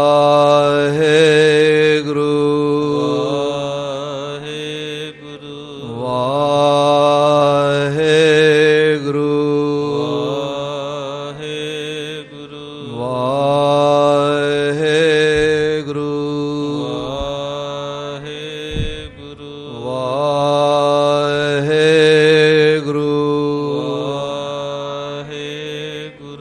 ਵਾਹਿਗੁਰੂ ਵਾਹਿਗੁਰੂ ਵਾਹਿਗੁਰੂ ਵਾਹਿਗੁਰੂ ਵਾਹਿਗੁਰੂ ਵਾਹਿਗੁਰੂ ਵਾਹਿਗੁਰੂ ਜੀ ਕਾ ਖਾਲਸਾ ਵਾਹਿਗੁਰੂ ਜੀ ਕੀ ਫਤਿਹ। ਕਾਦਰੇ ਹਰ ਕਾਰ ਗੁਰੂ ਗੋਬਿੰਦ ਸਿੰਘ ਬੇਕਸਾਂ ਰਾ ਯਾਰ ਗੁਰੂ ਗੋਬਿੰਦ ਸਿੰਘ